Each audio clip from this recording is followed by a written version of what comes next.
Hello and welcome to this special edition of Mustang News. I'm Brian Robbins. And I'm Michael Frank, and thank you so much for joining us on this lovely open house Saturday. It's a huge weekend here at Cal Poly, the 2017 open house. Tons of prospective students all here, just checking out the campus. But first, Mustang News Television is now in high definition. So over spring break, our technical team worked long and hard to update our beloved on-campus studio. Through some donations, we actually got to upgrade, and it's just a beautiful, beautiful new studio. So here's a little virtual tour we recorded earlier this week. The set really hasn't changed that much, but we do have new cameras, which makes for a much clearer, a much nicer looking broadcast. A big, big thank you to the Swanson family for allowing Cal Poly students to gain real-world experience right here on campus. So from all of us here at the new Swanson studio, we thank you, and with that, Mustang News starts right now. Yesterday's events kicked off with the Resource Fair and the University Welcome. Today has been a busy day already. This morning began with the Morning Cup of Joe with President Armstrong on the front lawn in front of the Sequoia Housing. And after that, the Poly Royal Parade took place. We sent one of our reporters out there this morning to get some footage as the parade rolled right through campus. Following the Royal Parade was the opening ceremonies on Dexter Lawn. Now booths are set up, and we'll hear from our live reporter, Nate Edelman, in a bit and see what booth he's at, and maybe find out what's going on out there on Dexter Lawn at the Campus Showcase here at the 2017 Open House. So the Poly Royal Parade, what you're looking at right now is tractor pull. Fraternity that came through when the pool popped. I don't know if you guys saw it down here, but like up near the front of the pool that the fraternity guys were riding popped, and that was fun. So that parade went on. It was a beautiful, beautiful event. Yeah, it was good to have the sun out this morning after yesterday's rain because it was sunny actually all week, and then right when open house came, we have a torrential downpour of some sorts. But it was cool to see like transportation departments from the city, like the slow buses were going through the parade, which I thought was pretty funny next to the tractors and all the other things. So good to see the community involvement on this lovely day of open house. Definitely, definitely. One of the coolest parts I would say about open house is that actually everyone is coming together from throughout the community. Yeah, you see all the booths set up, and it's just really cool to see Cal Poly as a together campus. And so coming up on Mustang News, we have a story about a student who is making pens as a hobby, and it's actually going pretty well for him. So stay tuned for more info on that. That's right, and we actually even will be interviewing President Armstrong on this broadcast. So tune in, stay tuned in, and we'll see you after the break.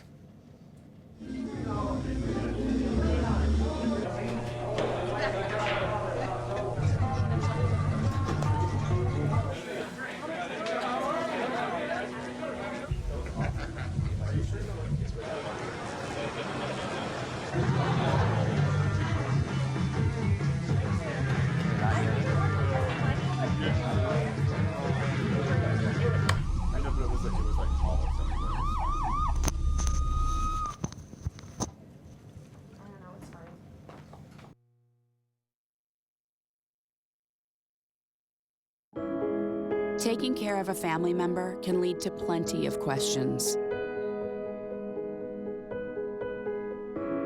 Fortunately, there's a place to get the answers, for them and for you. Find articles, tips, and tools from experts and others who have been in your place. The Caregiving Resource Center at aarp.org/caregiving.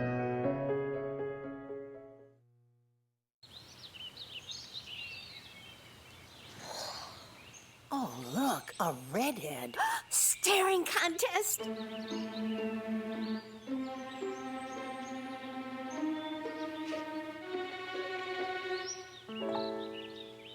You still got it. I know. Come alive with the forest. The dad was cute. They were looking right at us. Visit discovertheforest.org to find a forest near you.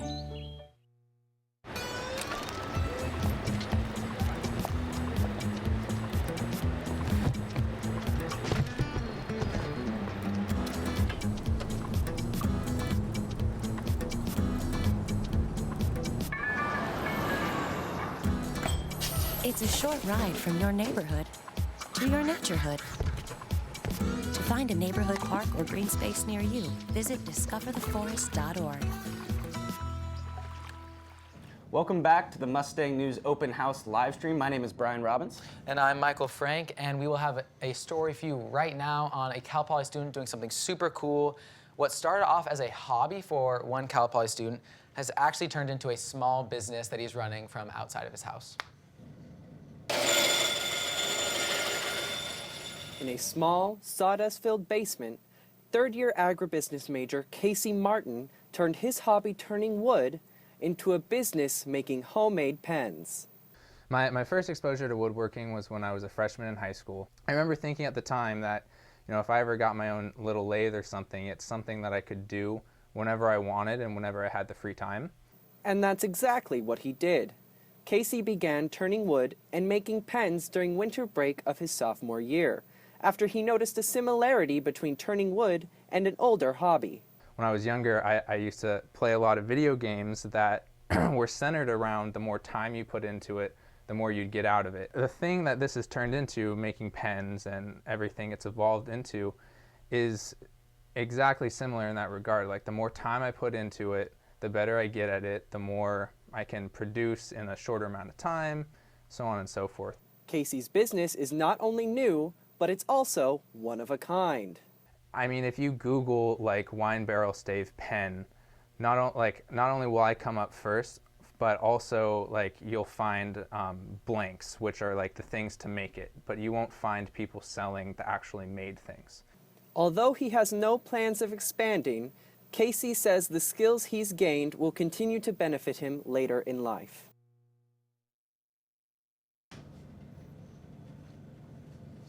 Casey's pens are actually available for purchase at winecountrypens.com. And now here we are on this live stream in our new HD studio, and the Mustang News live stream is a group of students here in the journalism department who work together on various events such as Mustang News Game Day before our football, basketball, and soon-to-be baseball games. We also did it for the KCPR Open Mic Night, and then we also had live election coverage. It's a really exciting opportunity for students here in the journalism department to really cover some of the cool things that are going on around campus. Wouldn't you say, Michael? Definitely, definitely. And probably the coolest part about it, at least for me, is that you actually get real-world experience and you learn how to be on camera. Yeah, well, we had two anchors who got to really host a live election night coverage, which is an unbelievable experience, especially with how surprising the election was to many people. So they got to really just experience that firsthand, which I think it's pretty incredible. Definitely, definitely. And it just also shows that Cal Poly is an undergraduate-focused university. Mm-hmm. Like, we are third years here at Cal Poly, and we're able to do this, and that is just truly incredible. Mm-hmm. Yeah, and Mustang News goes to award conferences and does very well. We had a couple podcasts actually do really well. Our social media does really well. We have a great, our CPTV broadcast plays very well. And it's just really exciting. The learn by doing thing is something we always say, but is also very real. Yes, we actually recently just won an award, second actually best paper in the country at this College of Business award ceremony just very recently. Mm-hmm. And it's really exciting to see there's different facets to Mustang Media Group. You have Mustang News TV, you have the newspaper, and then you also have KCPR, which all three seem to be coming a little bit more together, integrating, and you can see the success that's bringing. Yeah, Brian, actually, I know that you are in KCPR, so can you talk a little bit about KCPR? Yeah, KCPR is our student radio here. I actually am fortunate enough to be the general manager for it here on campus, and we just have a group of DJs, we have a content team, we have an art team, and so our slogan is where different matters, and so KCPR, we look to push the boundaries of what we can do as a media organization. We're looking on expanding into multimedia next year, and it's just really exciting. I encourage all students to get involved because it's a place where you can really find yourself. All right, awesome, awesome. Well, we have another story for you from a student in Mustang News. So you guys may not be able to snowboard on the Central Coast. We are sorry, but that is not stopping Cal Poly students from hitting the slopes. Students are hitting the slopes in Montaña de Oro, a just nearby beach. Mustang News reporter Joe Schutz went to check out the new sport. For some Cal Poly students, grabbing a board and heading to the beach doesn't mean surfing. Dune boarding is a new sport in San Luis Obispo, and it's gaining popularity fast. Thrill seekers flock to Montaña de Oro for the steep slopes, warm weather, and scenic views. Where else can you tan and snowboard at the same time? And It's a lot of fun. You can be by the ocean. Once you get all sandy, you just jump in the water, cool off. You don't need as much equipment. You can just bring your swim trunks and a shirt and you're good to go. Although they ride on snowboards, dune boarding is much different. The biggest difference between snowboarding and dune boarding is the fact that you can't turn. Wherever you point the board, that's where you're going. Dune boarding may be fun, but it's definitely not easy. Whoa!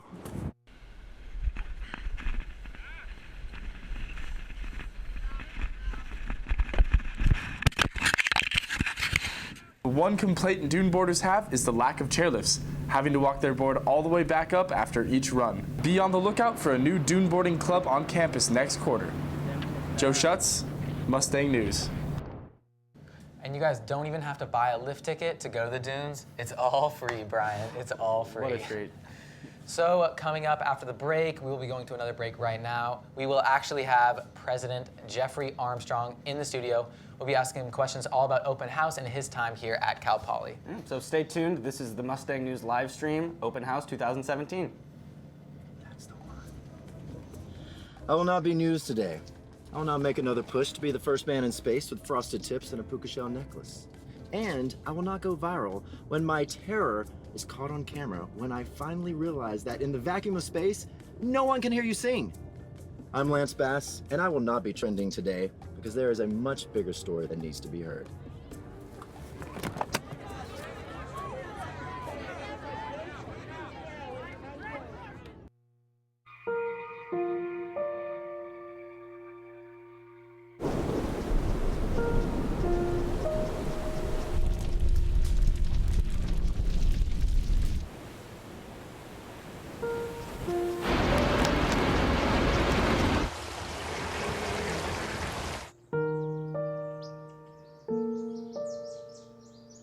Don't wait. Communicate. Make your emergency plan today.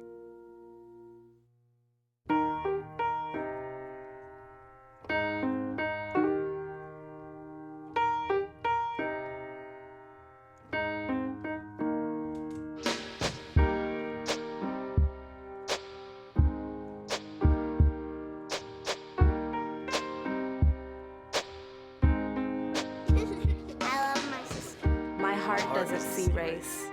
Love is love.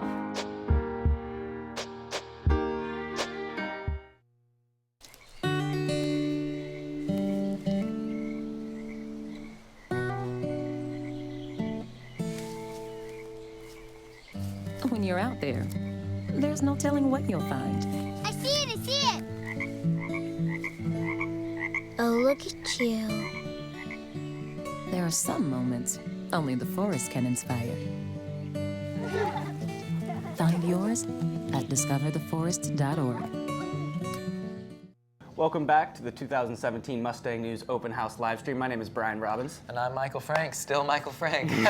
It's good to be here. Today we have the fortunate pleasure to cover a local band, Box the Oxford, who was a group of Cal Poly students who actually over spring break got to go on a tour of the California coast. They even went up to Portland and Washington, I believe. Wow. I actually saw a funny story on Facebook. One of their members was stranded in Portland, and they had a show in Berkeley that night, and he was posting on Cal Poly Rideshare to get a ride, and it looks like a fellow Cal Poly student ended up helping him out, and he got to go to the show. So for more on that, their first album was just released. It's on Spotify. Our very own Mustang News reporter, Alina Wasserman, found out more about this band. Here it is. This is Box the Oxford with Davis Muxlow on the bass, which happens to be one of the only instruments he can hear. The only really interesting thing about me that I add to the band, I am mostly deaf. So I can't hear the high ranges at all, which is fine because I play bass. You guys are cute. When they're not jamming, they juggle school and work along with their commitment to the band. Especially with me being involved in engineering and stuff, I think it's super important for someone with a creative mind to stay doing creative things.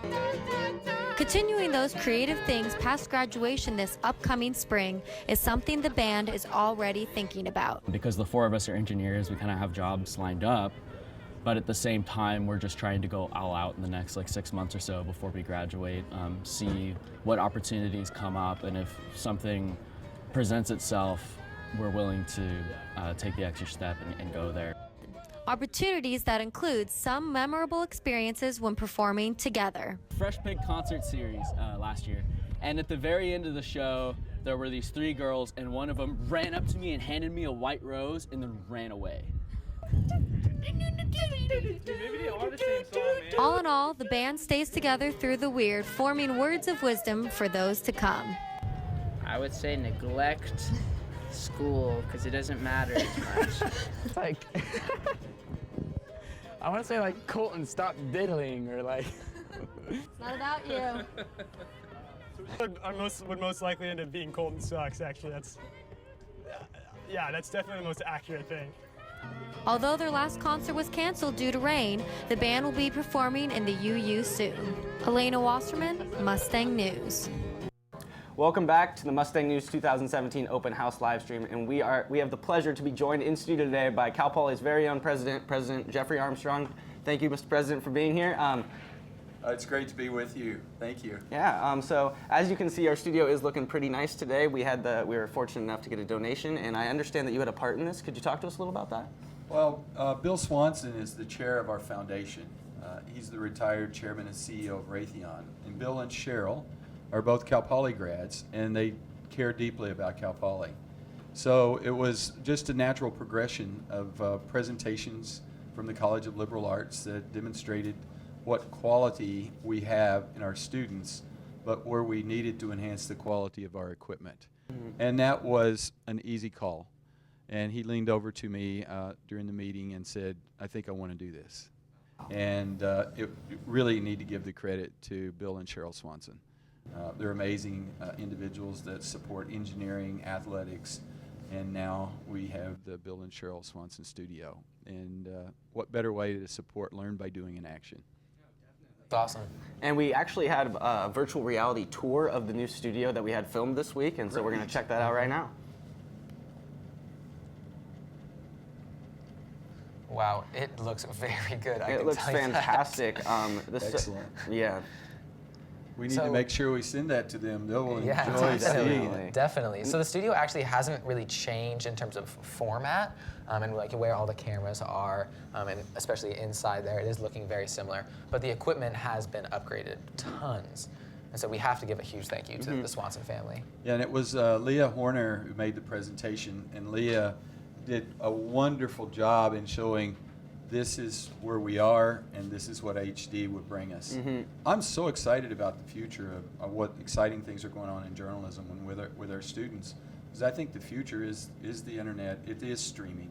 And what Cal Poly is going to be doing over the next months and years is to enhance our bandwidth and our speed and how we can do things at Cal Poly. So I think the sky's the limit on what we can do and how you can deliver an open house like you've done during game day, and we'll just keep growing. And so what do you think the importance is, not only to just the journalism department here at Cal Poly, but to Cal Poly in general, to have such a quality HD studio like this? Well, it's like so many things at Cal Poly. Engineering student was asking about music programs. It's not just for the majors. That's very important because you get that learn by doing experience, and you'll be out like some of our alumni on national news wearing a Cal Poly tie or doing things like that. But it's also, it just helps Cal Poly. It's an opportunity, it's a venue, it's a vehicle to showcase anything at Cal Poly and everything at Cal Poly. So in the future, we're going to have everything brought to us in this manner. And I think we are doing a great job now, and we can do even better with support from donors like Bill and Cheryl. So it's about branding and marketing of Cal Poly as well. I couldn't be happier. Yeah, and so we had Cal Poly Gives go on earlier in March. I believe it was March 9th. And so you see all the people who donated to different parts around campus, including yourself, by the way, so thank you very much for that. And why are Cal Poly students so eager to give back after they graduate? What is it about Cal Poly? Well, I think if you look at a lot of the things people say, well, what's so special about Cal Poly? It's a formula. It's excellent students, excellent faculty and staff, and learn by doing is also about doing better. And I think that giving back comes along with that. And we've tried to be even more intentional talking about that. When I first arrived, we started talking about giving back during WOW, not if, but when you're successful, give back to your community, give back to your family, give back to Cal Poly. And it's a matter of service. I just ran into someone this morning who was talking about I'm in a new role in volunteer role in the food bank in San Luis Obispo. Talked about how our Greek students are there over and over and over again, not just checking a box, but really doing that service and giving back to the community. And you have the ability now to show other people what these wonderful students are doing. Definitely. Well, you talked a lot about showcasing Cal Poly, what students are doing. And so can you talk a little bit about this morning, open house, how the parade went? Maybe, I don't know if you were out at Dexter Lawn. I know there's a lot of booths, a lot of student volunteers out there. Can you talk a little about that? I just came from Dexter Lawn, and I was running late because there were so many alumni and prospective students. And it's amazing when you talk to prospective students and the list of the universities that they're talking about. UCs, USC, Stanford, Texas A&M, universities across the nation. And they're having a very difficult time making a decision. But I see so many of them saying, I've made that decision, I'm coming to Cal Poly. It really started off well yesterday, even though it was raining. We had the academic focus yesterday, a couple of welcomes for the 3 colleges at a time. That went extremely well, a lot of buzz. We've had a rodeo canceled last night due to rain. The tractor pull is canceled today due to rain, but we had rain insurance for the rodeo, so the rodeo is going to go on tonight. So the showcase is really gearing up. The students couldn't set up last night like normal, so it's populating, and they're working hard. And the smell of food and the excitement, alumni, parents, prospective parents, community members, and the parade was even bigger this year. We had the winning float in the hearts and minds of everyone was the Children's Center. They were singing and smiling and going down the parade route. It was amazing. So you said that the parade was bigger this year? Yes, I think I thought it was, and then they told me that it was bigger. We had San Luis Obispo High School Band in there. It was really good. So we're going to continue to make that bigger and involve the community more. Awesome. That's just awesome. Yeah. And Poly Roll Parade, Poly Roll Rodeo, all part of open house. Mm-hmm. And so you're often thought of as someone who is Mr. Cal Poly, I would say. Ever since I was a freshman, we always knew we could get a selfie with President Armstrong. And I can't help but notice the socks you have on today. Yeah, I told my wife, I said, I wonder how that's going to look. So, yeah. Looks great. Cal Poly. Well, thank you so much for your time today. It's a pleasure having you. And we're going to go to break, but thank you so much, Mr. President. Yeah, thank you so much, guys. President Armstrong. Awesome. Learn by doing in action. Thanks, everybody. Thank you. Yeah. Hey, Hard, what's this? That's my resignation letter. You're resigning? Why? Because you're constantly ignoring me. You're half as active as you used to be, and you get stuff like this. You've been putting me under a lot of pressure lately. That's why I'm ready to quit. I forgot. I'll do better. Please, don't quit on me. Okay. But remember, it's not what you say. It's what you do. Listen to your heart. Don't let it quit on you. Let's go for a walk. Uncontrolled high blood pressure could lead to a stroke, heart attack, or death. Get yours to a healthy range before it's too late. So who's going to do what? I'll pack the dead batteries. Great. I'll only put what I don't need into a duffel bag. Perfect. That's totally unhelpful. No problem. Meanwhile, I will try to comfort everyone by speaking in a calm voice. And who is going to handle supplies? I can forget to do a list for us. Thanks, pal. We couldn't be any less prepared. I'm proud of you guys. Talk to your kids about who to call, where to meet, what to pack. Visit ready.gov/kids for tips and information. This is why you took a second job. While you taught yourself how to fix the plumbing. While you'll do whatever it takes to keep your home. And that is why we want to help. We are making home affordable, a free government resource that can make paying the mortgage easier. Call 888-995-HOPE today. So I've come up with a family emergency plan. Great. What is it? It's difficult to talk about, so I'm not telling you. How will we know what to do? You won't. I'm so glad I won't have to remember anything. And me too. Thanks for this, sweetie. Talk to your kids about who to call, where to meet, what to pack. Visit ready.gov/kids for tips and information. All right, you guys, we are back at the Cal Poly Mustang News Open House 2017 live stream, and we are so happy now to be joined with a few members of actually the rodeo team here at Cal Poly. We're excited to be here. Yeah, so happy to have you guys. So can you guys first just tell us a little bit about like the rodeo team? Yeah, go ahead and introduce yourselves and just tell us a little about what you guys are doing. Definitely. I'm Taylor Flaherty. I'm Maddie Celio. And I'm Kayla Nickel. And we're all seniors. Maddie's a graduate student, and we've all been on the rodeo team for at least 4 years. And what Ben Londo, our coach, is doing this year is huge. As I'm sure everybody's heard, it's getting moved to Spano Stadium, and it's monumental, like going to make history. So we're really excited. Yeah. Oh, that's incredible. Yeah, it is. And so it's going to Spanos for the first time. What do you think that's going to do for the rodeo moving forward? I think it's going to be a huge opportunity for us. Hopefully we can keep doing this in the future years. I don't know if you guys were able to go last year, but it was packed. We sold out of tickets. People were trying to sneak in to watch the rodeo. I mean, it was insane. There were people up on the hill watching. So we kind of, like Ben said, we had to. We were like, what can we do next so that we can just keep people coming? So hopefully we can keep doing this every year. Awesome, awesome. So I would just like to know, like, why do you guys love rodeo so much? You know, like, why do you guys love it? Like, why do you guys choose to do it at Cal Poly? I'll take this one. Okay. Yeah. So rodeo is something that we've all been involved with for a long time, and it's really cool because we all kind of knew each other in high school a little bit, and then we all ended up coming to Cal Poly and getting to know each other even more. And so it's kind of just a big extended family. Like, there's people's grandparents who went to Cal Poly and people's parents who went to Cal Poly. So it's just a long-lasting tradition. And Cal Poly's, I think, won more national championships than any other rodeo team in history has. And so it's just a really big history of Cal Poly and something that we're really excited to be a part of. It's honestly, it's a way. It's not just a sport. It's a way of life. I think all of my friends are on the rodeo team. Basically, it's great. We're a big family.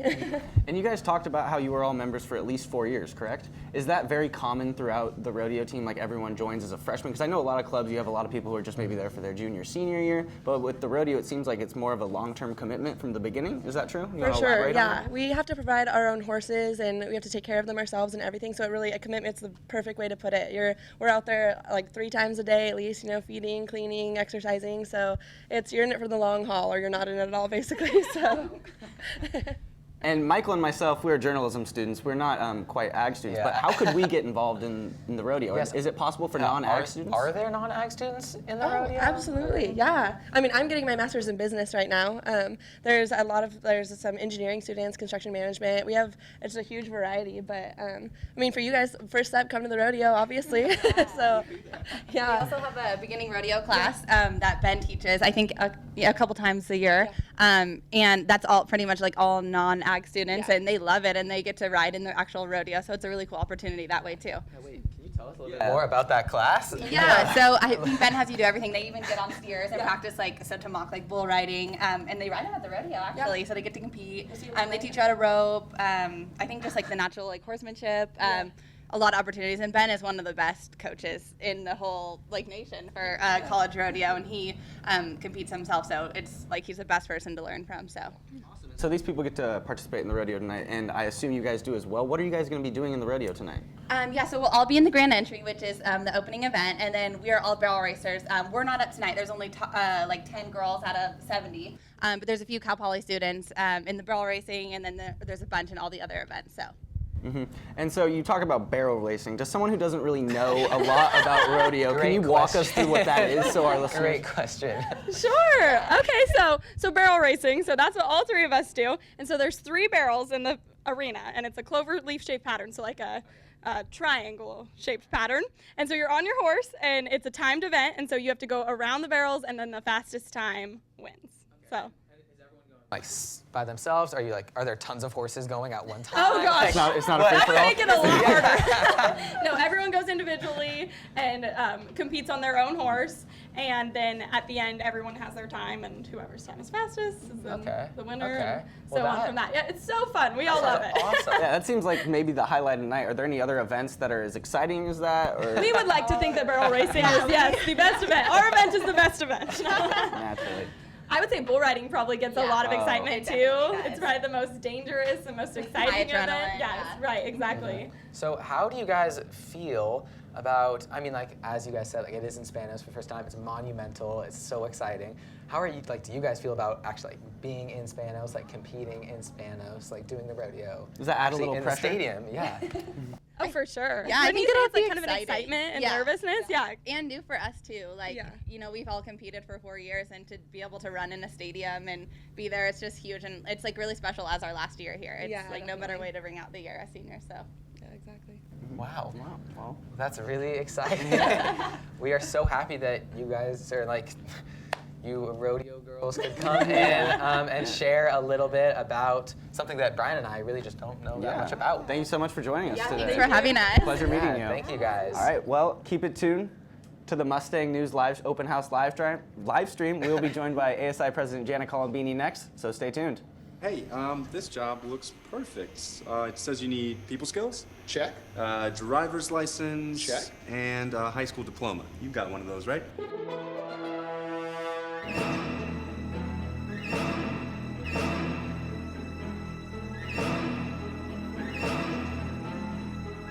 Skip the drama. Get your diploma. I got that. You are good to go. Take that first step towards a better future. Find free adult education classes at finishyourdiploma.org.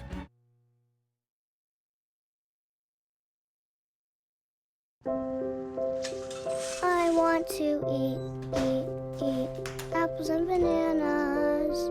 I need to eat apples and bananas. Why can't I eat? 1 in 5 children struggles with hunger in America. Support the Feeding America nationwide network of food banks to help provide meals to those in need. Join us at feedingamerica.org.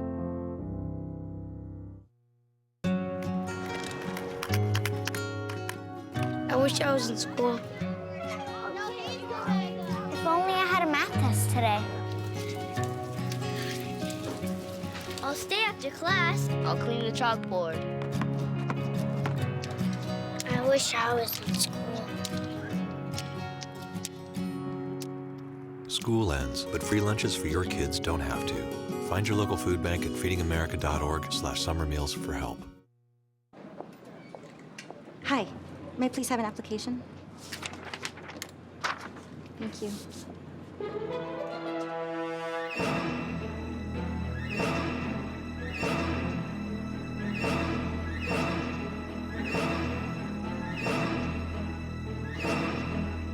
Skip the drama. Get your diploma. Okay. Take that first step towards a better future. Find free adult education classes at finishyourdiploma.org.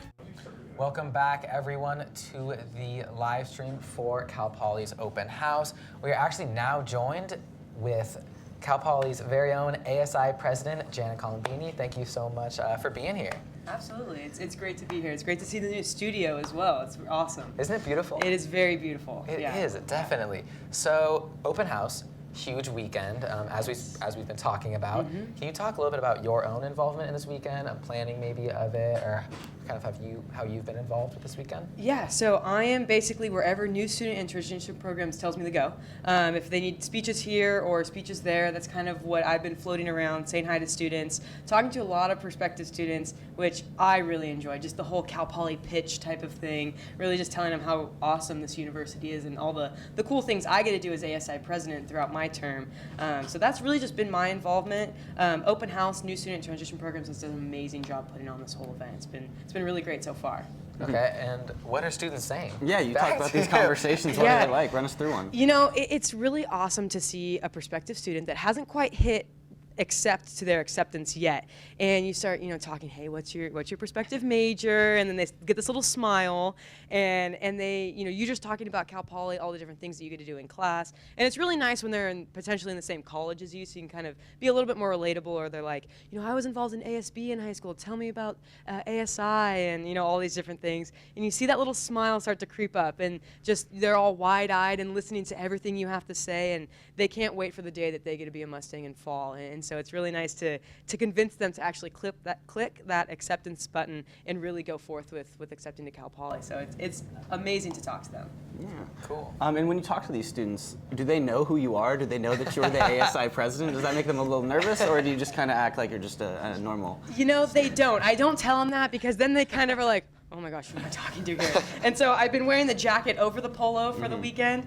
There was one student, though, who asked me if I liked student government. And I was like, well, I don't really have a choice. I'm actually the student body president. Of course I like it. And she was like, oh my gosh. And then the questions came flooding in after that. Just, I have the ASI president in front of me. Let me ask all my questions. So I really enjoyed that. But I usually don't tell the new students just because they get a little nervous about that. But Definitely.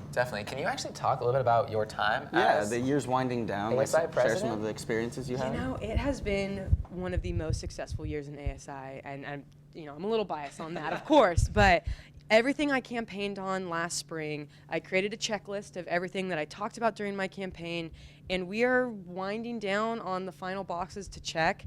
I've been meeting with all of my executive cabinet members, giving them their last little tasks to do until June, and there's not that many left. And so I feel pretty confident that I have either made movement on, got the ball rolling, or accomplished every goal that I talked about last spring. So as long as I'm following through with my word, I think it's been quite a successful year. We have a lot more projects coming forth, a lot of big changes happening within the UU and within ASI that we'll stay tuned to hear more about. But yeah, it's going to be a great spring quarter. Yeah.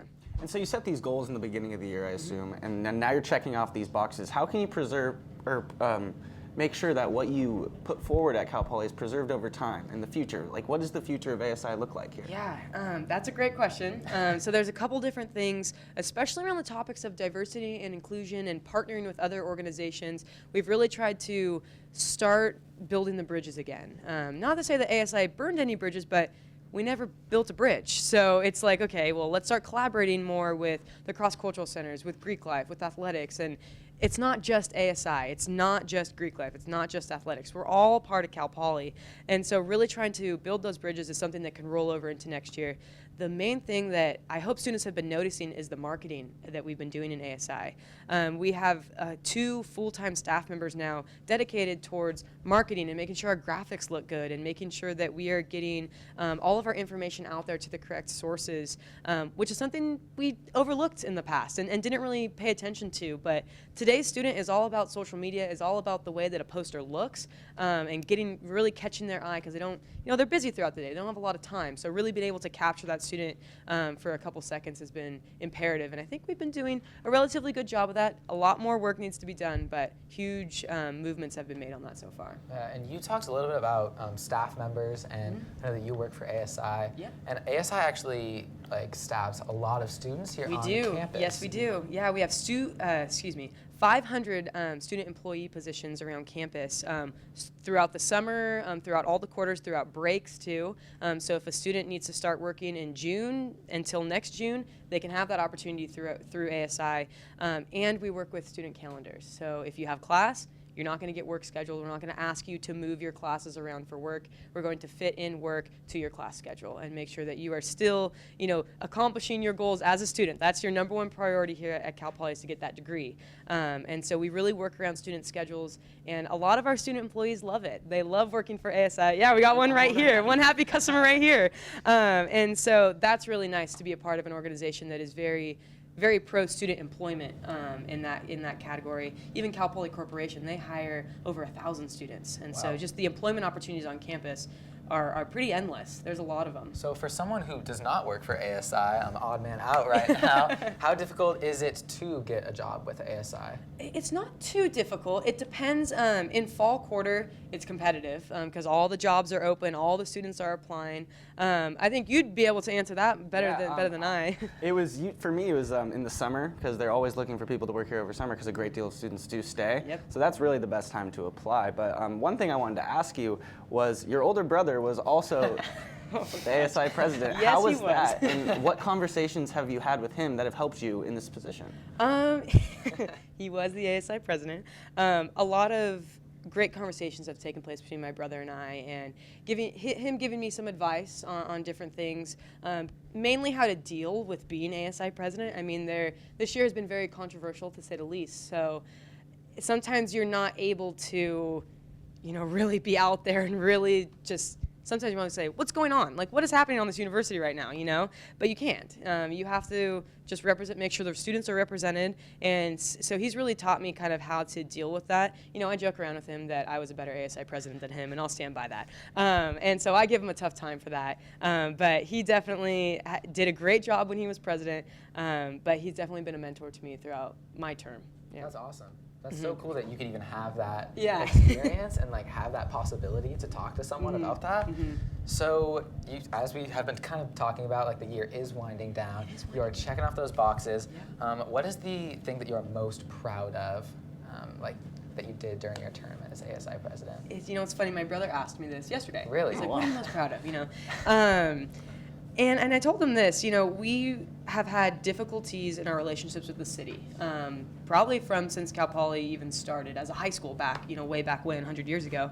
And so in the beginning of January, we started this started to participate in Dotocracy with the city to figure out their city budget goals. And to make a long story short, we showed up in person and we're talking about neighborhood lighting, and we're like, we need more lights in the neighborhood and all this type of thing. And because we showed up, we were able to get our item to be for the online voting. So speaking to clubs, putting in my campus-wide email in winter, we actually got the most online and in-person total votes.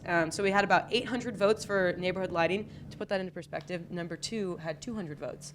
So it spoke to the city, and I think that's a accumulation of all of our voter registration that we've done. We got to elect the mayor. We got to elect the 2 new city council members to be pro-student, and that's exactly what they are, and they will say that. Mayor Harmon will say that she's a Cal Poly alum. She loves Cal Poly. She loves our students, and so now we're moving forward on lighting, try to get a couple lights this year and more in the next couple years, so then students feel safe at night. And that was one that when I was campaigning, I was like, you know, I could figure out a way to do this. I don't know how, but I'll figure out a way. And there was an opportunity, and the students really helped me with that goal, and we were able to get it done. So in the next couple years, we'll see more community lighting, which I think is a huge infrastructure goal that was accomplished.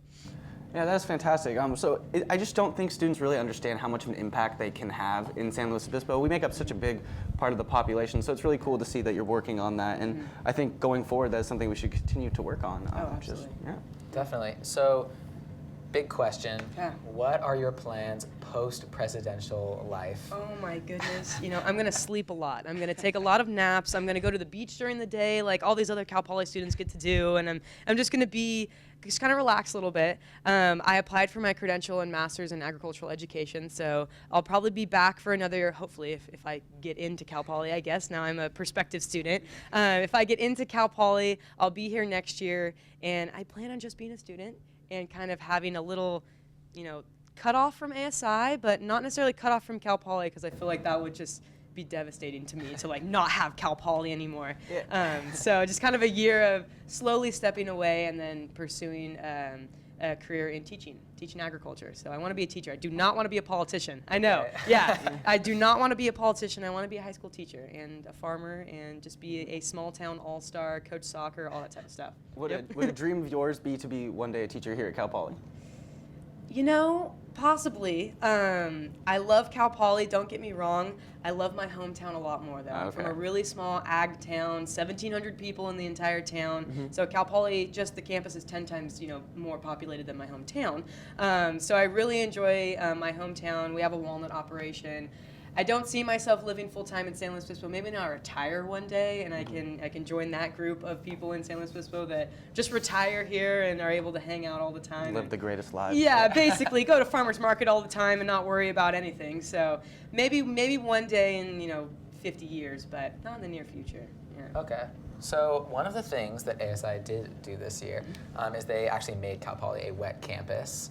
And so here's a quick story actually on that whole transition. Thank you so much for coming in. Yeah, absolutely. Thank you for having me.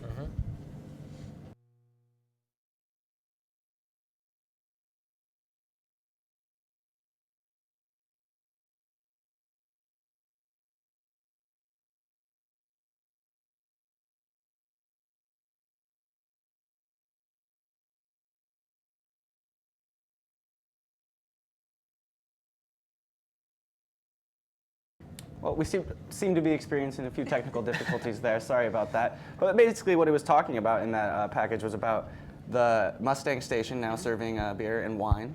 And can you talk a little bit how that's been, the transition into having that on campus? Absolutely. So actually back when my brother was student body president, he proposed the change to make Cal Poly go from a dry campus to a wet campus. Now, we're not a fully wet campus. We're kind of a moist campus, I guess you could say. We can have beer and wine. We can't have hard liquor. But we were able to do that through the Mustang station. And so we kind of did a slow transition into that. We didn't want to do too much of a culture shock to the campus right away. And so now we are serving beer and wine in Mustang Station. That was a partnership between ASI and Cal Poly Corporation to get that facility up and running. We've experienced, knock on wood, we've experienced no issues so far. We have a scanner to scan IDs, so we have no issue with fake IDs in that facility. You cannot use your Poly card to buy, so you can't use plus dollars to go down there and use all your plus dollars at Mustang Station.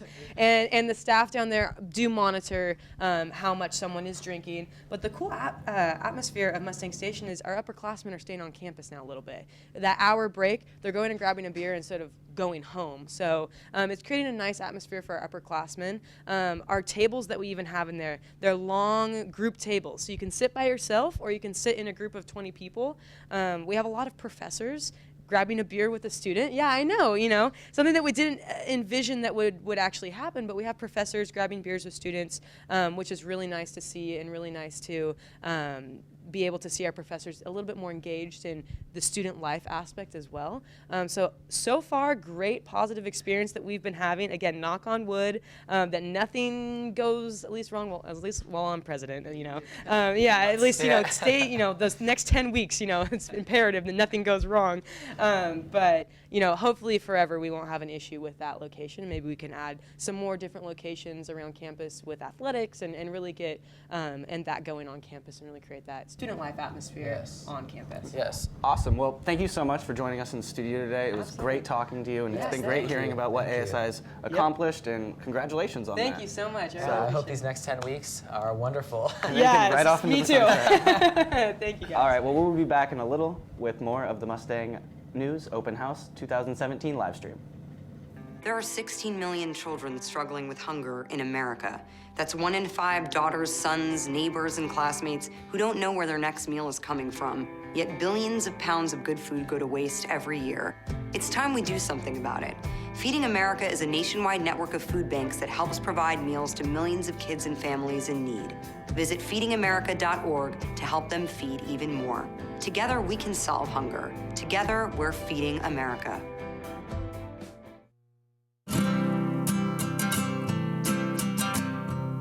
Every day across America, excess food is gathered by a network of good people at local food banks, giving hope to millions of children who struggle with hunger. They've earned their wings, and you can too. Together, we can solve child hunger. Support Feeding America and your local food bank at feedingamerica.org. There's one thing you can never have sex without. It's not something you buy. Or something you take. In fact, there's only one way to get it. It has to be given to you, freely. It's consent. Because sex without it isn't sex. It's rape. Consent. If you don't get it, you don't get it. It's on us to stop sexual assault. Learn how and take the pledge at itsonus.org. As an American, it's hard to hear that we have a serious hunger issue in our country. And as a parent, it's even harder to hear that 1 in 5 of our kids struggles with hunger, especially when billions of pounds of good food are wasted every year. Feeding America is a nationwide network of food banks that helps provide billions of meals to families in need right in your community. Visit feedingamerica.org to support Feeding America and your local food bank. Together, we can solve hunger. Together, we're Feeding America. Welcome back to Mustang News TV, the Open House 2017 live stream. My name is Brian Robbins, and I'm joined. I'm Michael Frank. Thank you. I was going to introduce you, but you know. So, Michael, there's a lot of tours going on campus right now because I believe we had almost 11,000 students say that they were going to come to this weekend and check out Cal Poly, see what it's all about. And you are actually a part of that. Do you want to explain a little bit about what you've been involved in this weekend? Yes, definitely, Brian. So this weekend there are tons of general campus tours going on. They're just hour-long tours. Usually these tours are an hour and a half long, and most of these tours are going to be given by PolyReps. And so that's the organization that I'm a part of. PolyReps is a volunteer organization. So we do not get paid to give these tours. We're actually the only school in California that does not pay their tour guides. So we don't have a script. We are just kind of trying to talk to prospective students about campus life and about how it really feels to live in San Luis Obispo. And so I actually gave a tour yesterday for an hour, and I had a bunch of prospective students. I had a couple students that actually had already committed to Cal Poly. I'm in the middle of the tour. I'm talking about architecture, and like I finished talking about kind of like all the cool things going on in architecture, all the learn by doing experiences, and actually a student, or well, yeah, now a student, raises her hand in the back and says, I loved that so much, I'm committing to Cal Poly. Oh, that's awesome. And it was one of the more incredible things that I've actually been a part of, like at Cal Poly, because I really feel like I had that impact, and now she's gonna be coming to school here. And you mentioned, one thing I want to ask you about, is you mentioned how we're the only school in California who doesn't get paid. What do you think is the difference between the quality of tours and how you guys work compared to that if you were to get paid? What's different about that?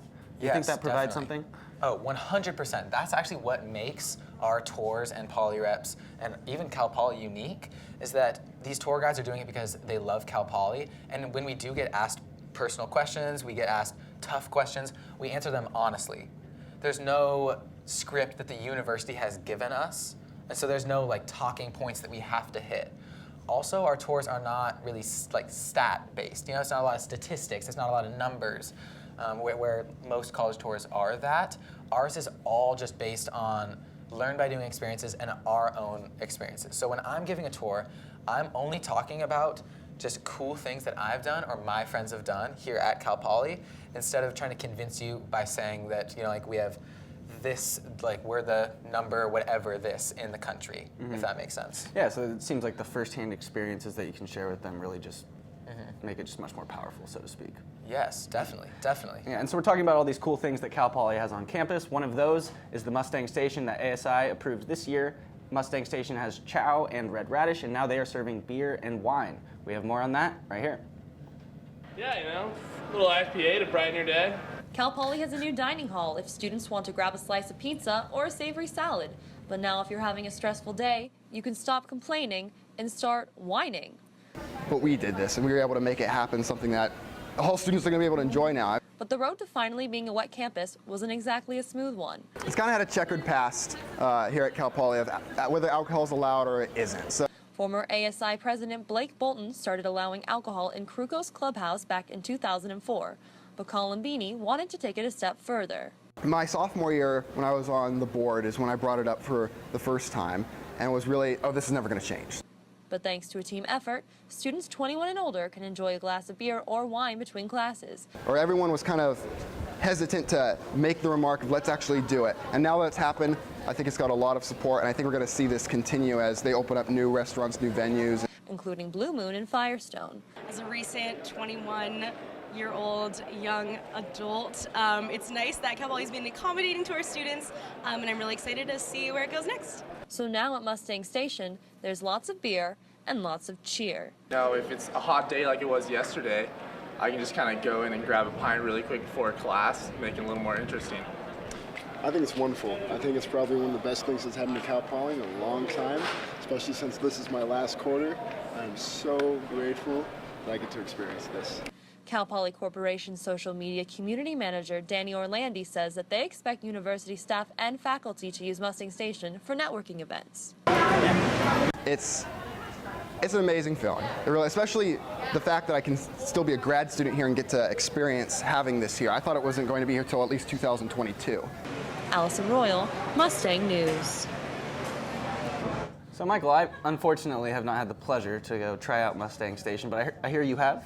I have, that is right, Brian. So I recently turned 21. Oh. And so, well, actually one of my goals, you know, by the end of the year was to try out Mustang Station, because I've heard great things. You know, I actually hadn't been back. I hadn't even been back to Chow to get a slice of pizza or anything. And so actually 3 days ago, I went for the first time, and it was the most wonderful experience. Real treat? It was absolutely awesome. It was so cool to just, I had an hour break in between classes. It's kind of like what Jana was talking about. Instead of going home or anything, I just went to Mustang Station, grabbed a slice of pizza, grabbed a beer, and like I was with a few friends, and it was just, I don't know, it was enjoyable to be able to do that on campus. And also just, I don't know if have you been in Chow? I've been in there, I just haven't had a beer there. Okay. Well, I can tell you that it's an awesome experience. They actually just put like a bunch of new TVs in there also. I don't know if you saw that. So it's actually more of like a sports bar type thing. And does it get but really still crowded? like a pizza place? No, surprisingly. There are definitely more people in there, but they did put in tons of new tables and stuff like that. So I don't know, they've really accommodated students and like given students a new thing to do on campus. Oh, wow. Well, Cal Poly seems to be a campus full of many exciting things for students to do. One of them, our own reporter Peter Gonzalez checked out. It's about picking in the orchards of the campus, and here it is. We're in the orchard. Cal Poly has 70 acres, and we're in the Satsuma U-Pick block. So U-Pick is when the public comes and picks their own fruit from the orchard. Straight from the orchard, straight to the mouth. What'll happen is you'll come down here to the orchard, you'll get clippers and a bucket, you'll go close to the fruit, you'll clip it, and then put it in the bucket. And then it's sold by the weight. For people who are new, they would just come up, ask what goes on. I would tell them that we have this block available. They're Satsumas. If they don't know what Satsuma is, I tell them it's a mandarin, synonymous for like a tangerine type fruit. Give them a bucket with a bag in it, and I would tell them how much it costs. And then I would give them clippers, and I would tell them that we are in a quarantine zone, so they can't take any stems or leaves out of the orchard. So a pest was found in our county that's associated with a very bad pathogen that wiped out like the entire citrus industry in Florida. And because we're within a certain radius of where it was found, we can't have any plant material taken out of the orchard. Peter Gonzalez, Mustang News. Just one of many, many cool things that you can actually do on Cal Poly's campus. We are going to go to another break, but right afterwards, we will have members of the Prove Lab to interview, talk to them all about one of the coolest clubs on campus. Stay tuned.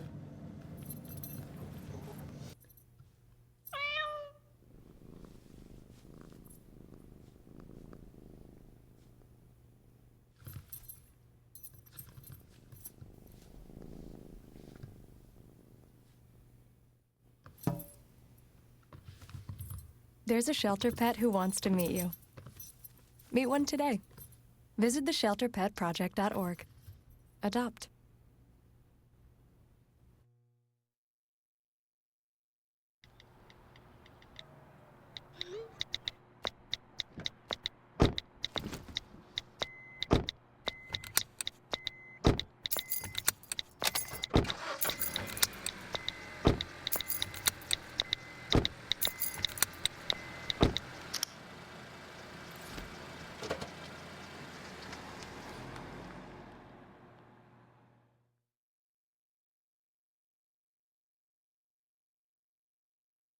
I'm a teacher. Let me tell you what I make. I make learning a privilege, not a chore, and frustration a tool, not an obstacle. I make working hard seem easy and giving up impossible. I make an old subject feel like a fresh thought and unconventional methods common. I'm a teacher. I make more.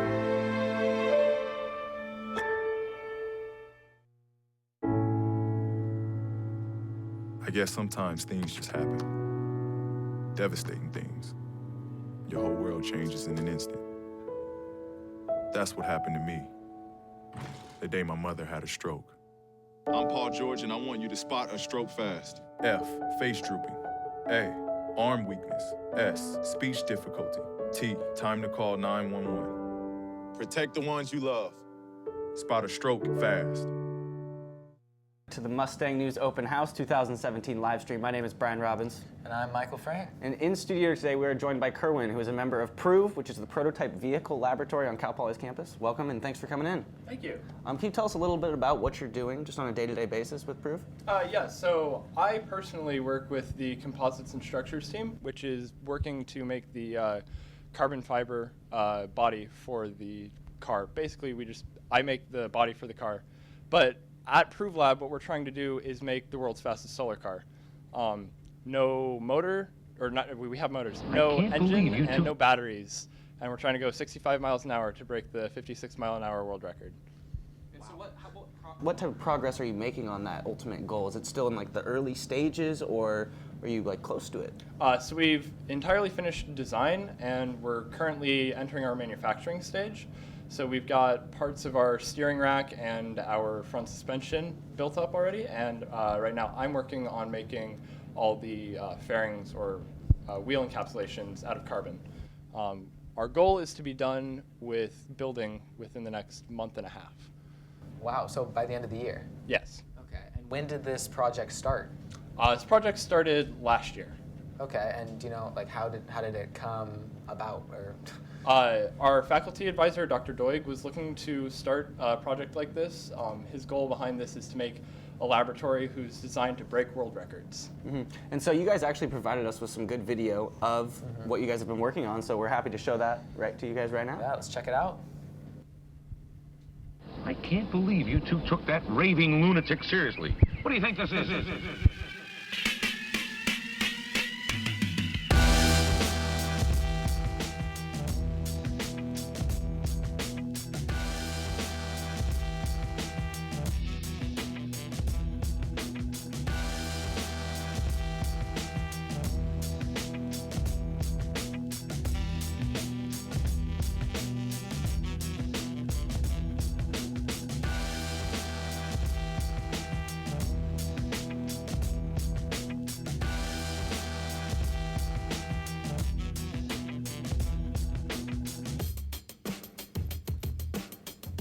Over the last few months, the team has been working very hard to finalize our aerodynamic design. The target is to exceed 65 miles per hour. For an ultra low power vehicle like this, having the car be as low drag as possible makes it that much easier for us to go the speeds that we want. CFD, or computational fluid dynamics, is a way to simulate what happens with airflow as it passes over an object of interest on a computer numerically. CFD is different from using a wind tunnel primarily due to the time savings that you get out of running a slew of CFD simulations as opposed to testing the same kind of matrix of tests in a wind tunnel, because you have to account for installing and uninstalling the wind tunnel model, actually making the wind tunnel model, and taking a lot of data, and all of that time builds up, whereas only in a matter of hours can you get the CFD solutions that tell you the same thing and sometimes a lot more. I oversee the actual exterior shape of the Prove Lab vehicle, and then I work with the aerodynamics team in iterating the car design to improve the aerodynamic performance. So we've been through about 40 variations of the car so far to reach the final exterior shape that we have now. And the way it works is we first make a shape of the car in SolidWorks, and then we export that shape to ANSYS to run a CFD case. And based on the results, we go back and then we redraw it, make another iteration. What really drives the overall design of the car. The fact of the matter is that we're not on a track competing against other cars in a race. We're battling the laws of physics. To do that, we've had to make a lot of design changes and a lot of design trade-offs. One example being how we've had to redesign our canopy to make it more aerodynamic, even though we've had to sacrifice some of the area available to the solar array. We've predicted that at top speed, we're only going to see about 11 pounds of drag on the car. That's at least 10 times less than the average F-150 driving around on the highway. My CAD skills have definitely improved a lot, considering that I have a very large challenge to focus on that is not only world record breaking, but it's pushing the envelope of a certain design. There's no project that I've ever had in the classroom that's of this scale where you're actually working on a full-size, record-breaking, purely solar-powered vehicle. Like, just the sheer scale and the amount of details and CAD files you have to work with is incomparable. So the team's been working day and night to produce these gigantic foam blocks, which we're going to be shipping down to our build partner, Westerly Marine, in about a week. Now those foam blocks are going to become the molds into which we'll lay the carbon fiber parts of the shell. Now in about a month, we're going to bring back all those car parts here to Cal Poly and assemble the vehicle in this very bay. Now, during that entire time, we're going to be continuing to raise money since we still have some outstanding costs that we have to face if we want to make this project happen. But aside from that, assuming all of that gets done properly, we're going to take this car out to the Mojave Desert in June and claim that world record.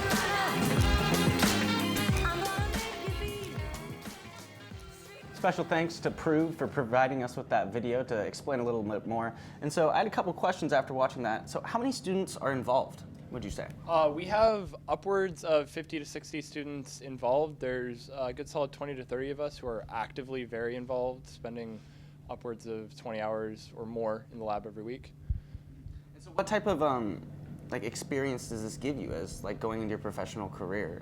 What have you learned from this? A couple examples. Personally, I've learned how to work with machining foam and how to lay up carbon parts, which is just composites work. But there are tons of opportunities in Prove Lab alone.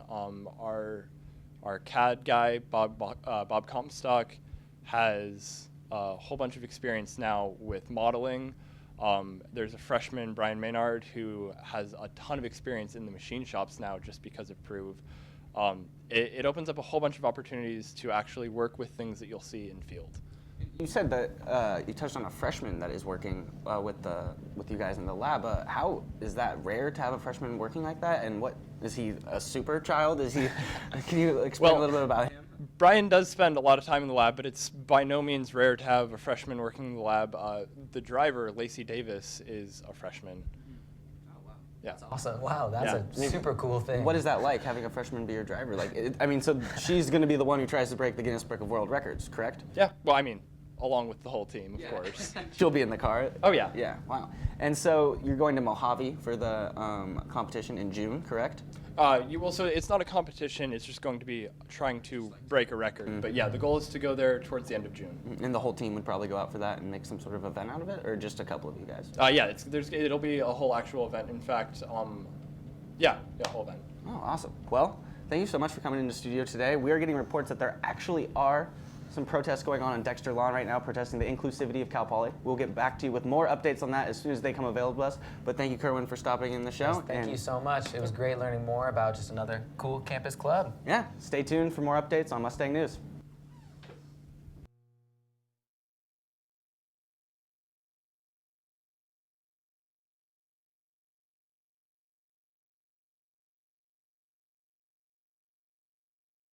Time we do something about it.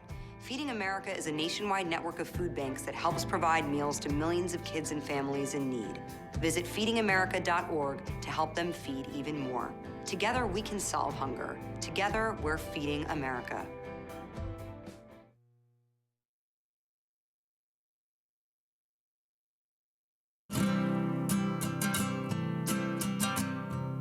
Every day across America, excess food is gathered by a network of good people at local food banks, giving hope to millions of children who struggle with hunger.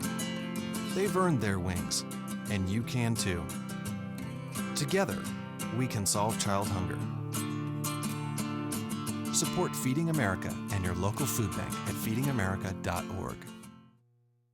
There's one thing you can never have sex without. It's not something you buy. Or something you take. In fact, there's only one way to get it. It has to be given to you, freely. It's consent. Because sex without it isn't sex. It's rape. Consent.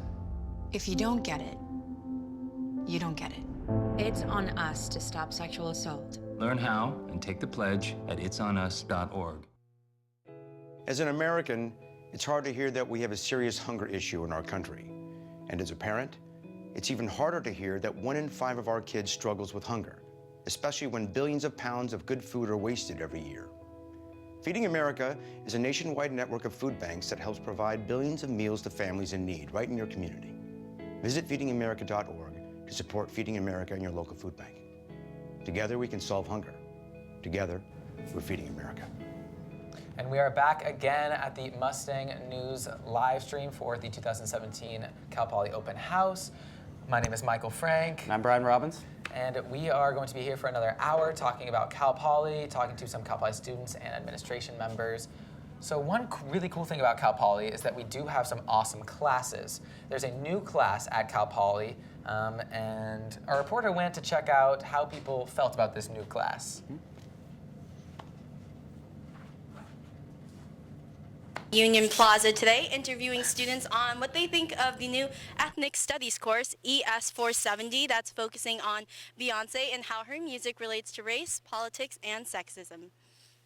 Do you have any thoughts on the class so far? I love Beyonce. Seems oddly specific with the Beyonce part. Yeah. But interesting. Why do you think it's interesting? How to view feminism through maybe Beyonce's art? Is that the take? It honestly sounds fake. I don't even know if that's a real thing. Is it? Yes, it is. Okay. Talk about why you love Beyonce in the first place. She's able to stay very true to herself. What's your favorite song by Beyonce that you would like to see highlighted in the class? Lemonade, maybe something like that.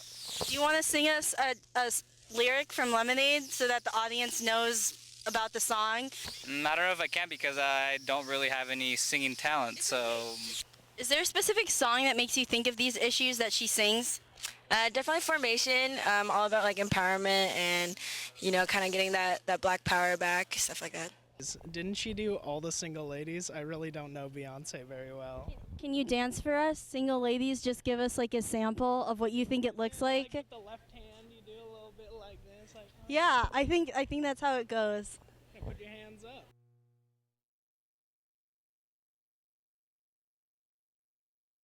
Awesome class. I know that there's, I think, like 150 people on the wait list I of that can class right imagine. now. We're actually in also a new class. Cal Poly, actually, the journalism program's new class is called Advanced Sports Reporting, taught by Mark Willard, who has worked for ESPN. He also works for Fox Sports now. And we have some students actually going to a Laker game to a press box this weekend, which is just an exciting opportunity. Cal Poly's constantly feeding us with these great opportunities, but to learn by doing. No, definitely. And I know that they're actually going to this Laker game, but it's not that they're just going to the game, you know, and like they have tickets or something. They actually get to go and meet like members of the press. They get to go meet like a couple of the radio announcers and stuff like that. So that's just an awesome, awesome new class. Yeah, this is the first quarter. Speaking of the Lakers, David Nwaba, former Cal Poly student, has made headlines this year as the first Cal Poly student to sign with an NBA team. He first signed, I believe it was 2 10-day contracts to start it off, but then he signed a 2-year deal, which I know you and me have just been incredibly excited about. He had a block that it was like a GIF on Twitter, and I retweeted it, and I was tagging Michael in it because it's just really cool to see a Cal Poly alumni doing stuff like that. Yeah, and I David know Nwaba. that the basketball team actually went to one of his first games. Yeah, so they actually went down to LA because a bunch of those players actually played with him on the team. And so I remember I went to interview them right before they went to the game, and I have never seen such excited people in my entire life. They all like, oh, they were so excited. It's a super cool thing, and also just it's an awesome kind of way that the Cal Poly like community is just like I think it's almost so much. it's like re-energizing the sports fans around here. I know he was playing for the LA Defenders. Was that correct? That's where he's playing in the D League. right. And David Nwaba has been playing incredible. Like he's getting up there, and the highlight reel he has of what he did in the D League and now in the NBA is pretty incredible. David Nwaba actually spoke to us. Here it is.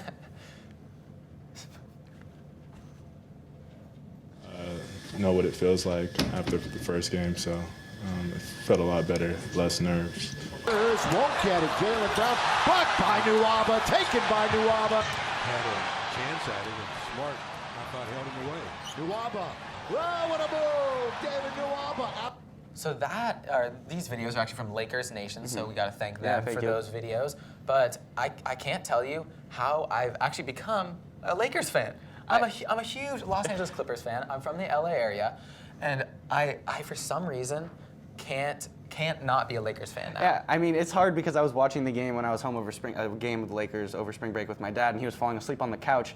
And every time David Nwaba would touch the ball or do anything, I would just scream Nwaba. And he wasn't that into it because it would wake him up. But yeah, it's really cool to see him. And he's playing well. I really think Coach Luke Walton of the Lakers talked about his defensive intensity, and some of his teammates also talked about that as well. I know when he was at the end of his second 10-day contract and they were deciding whether they were going to go sign someone else, Luke Walton went and actually talked to management of the Lakers and expressed why he wants Nwaba to stay, and so that hard work is really paying off for him. And that's right. And also, this helps Cal Poly's basketball programs tremendously. and actually athletic programs as a whole, because they see that someone from Cal Poly has now gotten into the NBA. So, like, in terms of recruiting, it's definitely going to help us out. Yeah, and it's perfect that he's going to the Lakers, because if he was in maybe the New Orleans Pelicans or the Memphis Grizzlies, it wouldn't be quite as exciting, but he's not too far away, so yeah. Definitely. Yeah, and so we'll be right back after this short break. Stay tuned to the Mustang News Open House 2017 live stream.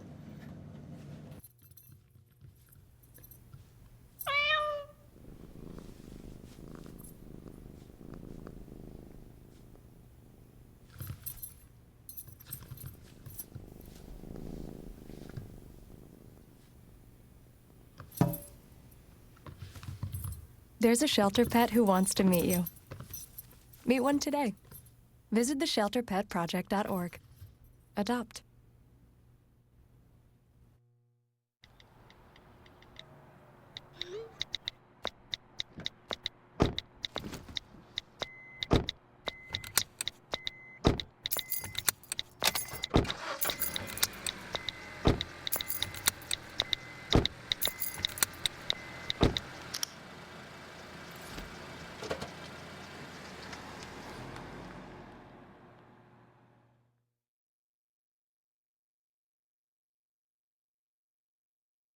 I'm a teacher.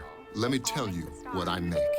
I make learning a privilege, not a chore, and frustration a tool, not an obstacle. I make working hard seem easy and giving up impossible. I make an old subject feel like a fresh thought and unconventional methods common. I'm a teacher. I make more.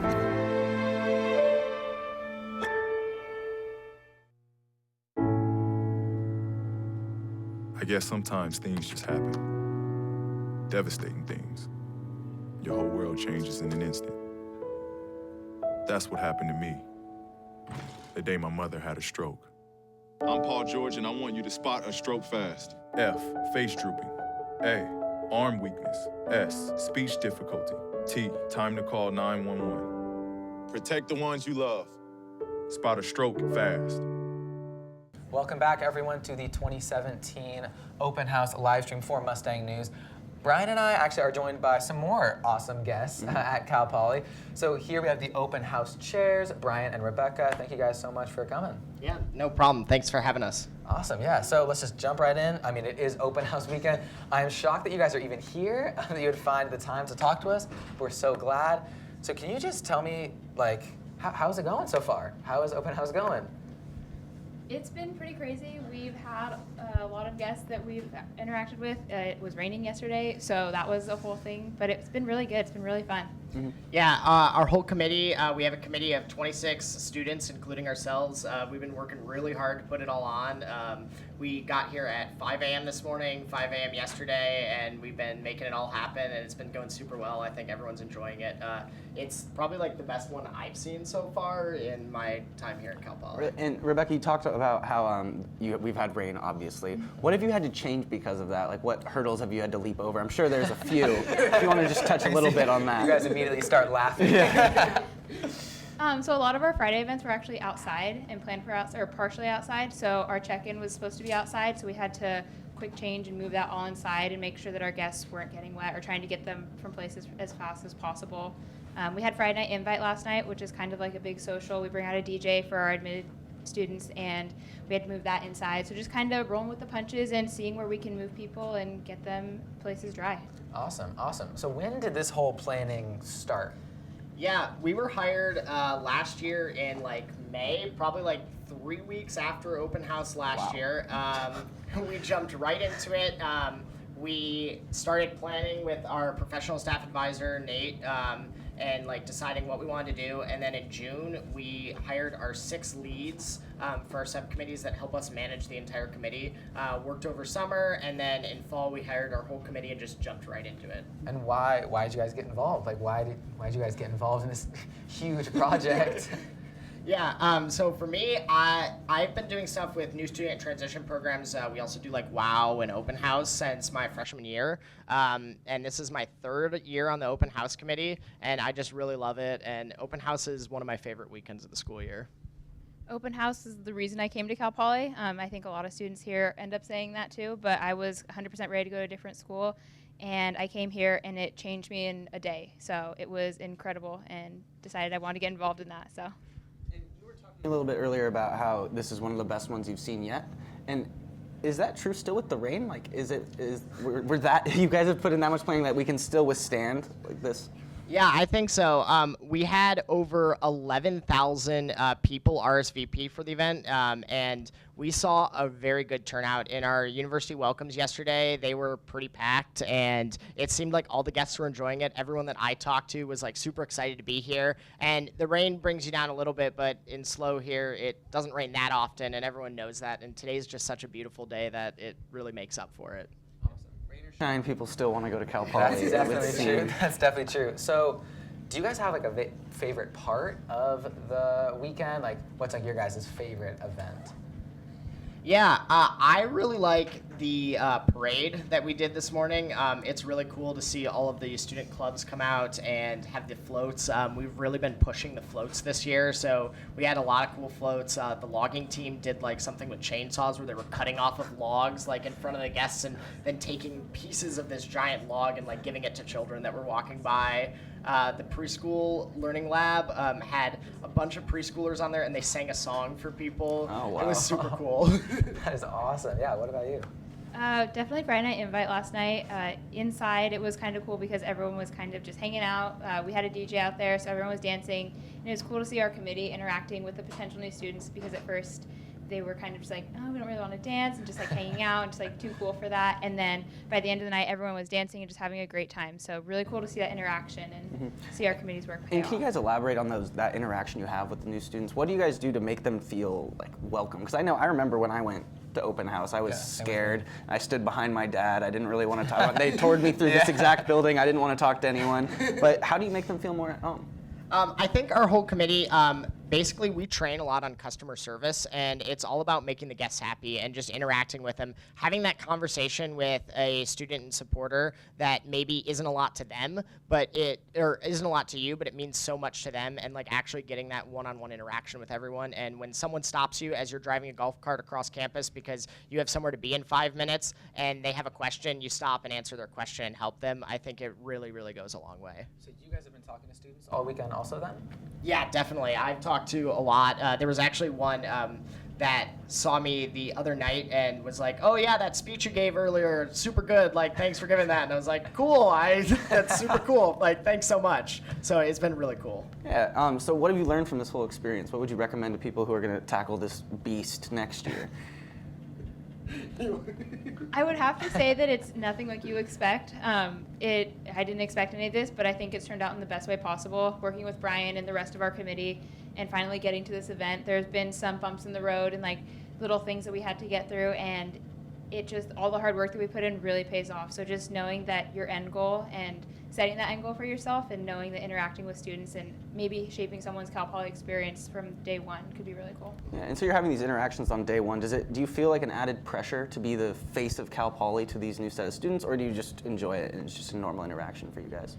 I think that pressure definitely exists, and like sometimes you feel it, but overall it's kind of just like fun, and it's interacting with them, and we are very much representing Cal Poly, and we know that, and we take that into consideration, but being ourselves and really kind of just telling the truth pretty much. And the thing is, it's easy because the truth is that Cal Poly is amazing, and I love going here, and I'm so glad that I chose this as my school.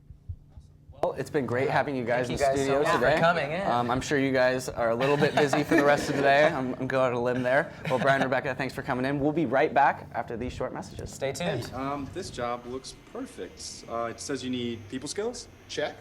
Driver's license. Check. And a high school diploma. You've got one of those, right?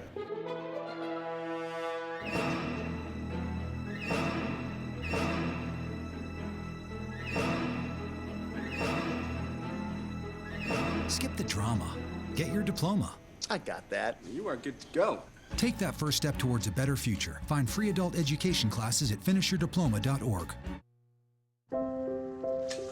I want to eat apples and bananas. I need to eat apples and bananas. Why can't I eat? 1 in 5 children struggles with hunger in America. Support the Feeding America nationwide network of food banks to help provide meals to those in need. Join us at feedingamerica.org.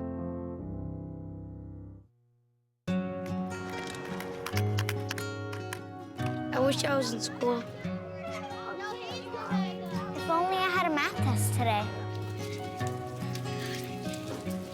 I'll stay after class. I'll clean the chalkboard. I wish I was in school. School ends, but free lunches for your kids don't have to. Find your local food bank at feedingamerica.org/summer meals for help.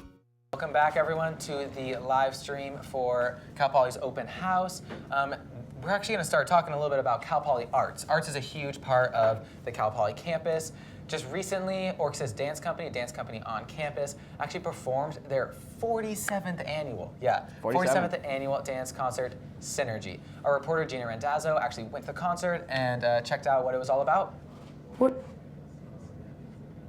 Neil Chand wants Cal Poly students to know about Cal Poly's dance program is that there is one. It's something that is kind of seen as like, oh, that fun little after-school activity that isn't, academic or anything. For the 30 dancers that make up Orcasis, dance is anything but a little after-school activity. In fact, the techniques that the dancers practice complement their variety of majors, from psychology to architecture to engineering. For the company's 47th annual concert dance performance, Synergy, the performers spent up to 25 hours a week practicing a variety of dance genres, including on-point ballet, modern, jazz, contemporary, hip-hop, and funk.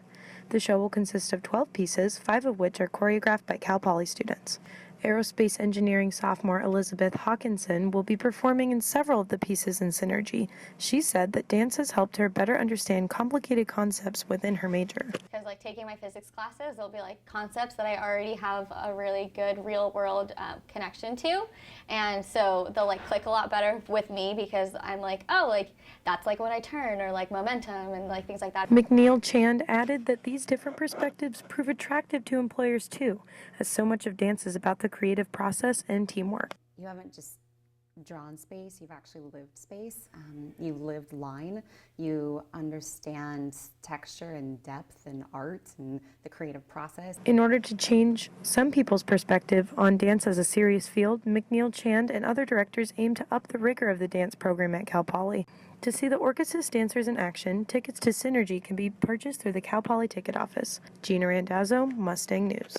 And Synergy is just one of many arts things at Cal Poly that students get to be involved in. So students of all majors of all years get to go and be in Synergy. Yeah, and one of those other things you can get involved in here on campus is a cappella groups. We actually had one travel to Los Angeles to compete in a competition this year. I actually have a friend in the group as well, and he talked to me a lot about how great of an experience it was. We have more on that right here.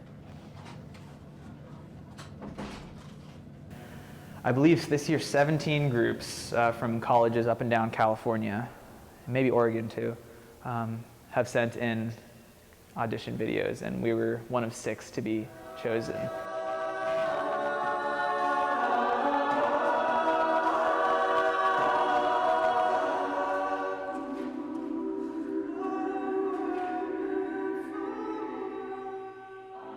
That's why this year is special for us, because we've never competed before. This is sort of especially for us seniors, this is sort of like a little crowning.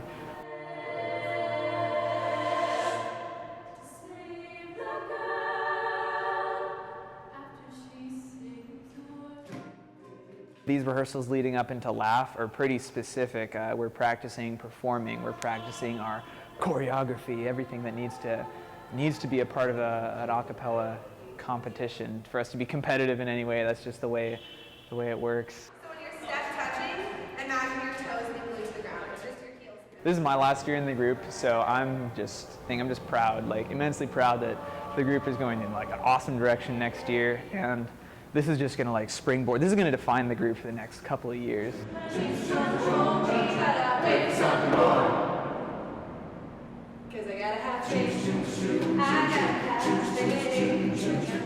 We're just gonna go out there and we're gonna sing our faces off, and it's gonna be awesome no matter what.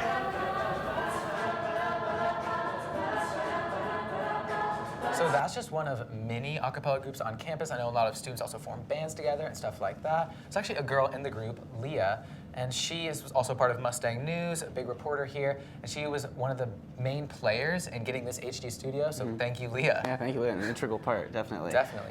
And we're about to go to break, but coming up after the break, we have a prospective student coming to talk to us about his reaction to open house and other stuff. So stay tuned to Mustang News Open House Livestream.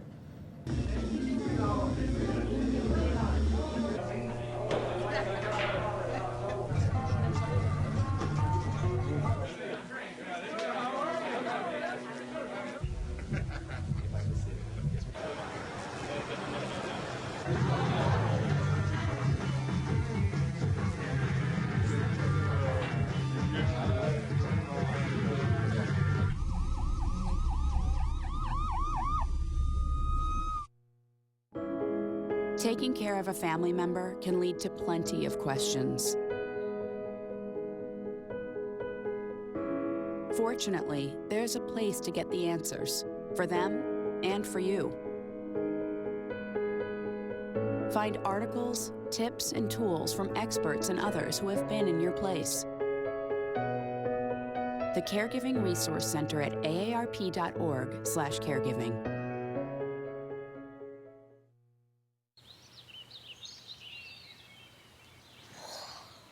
Oh, look, a redhead. Staring contest.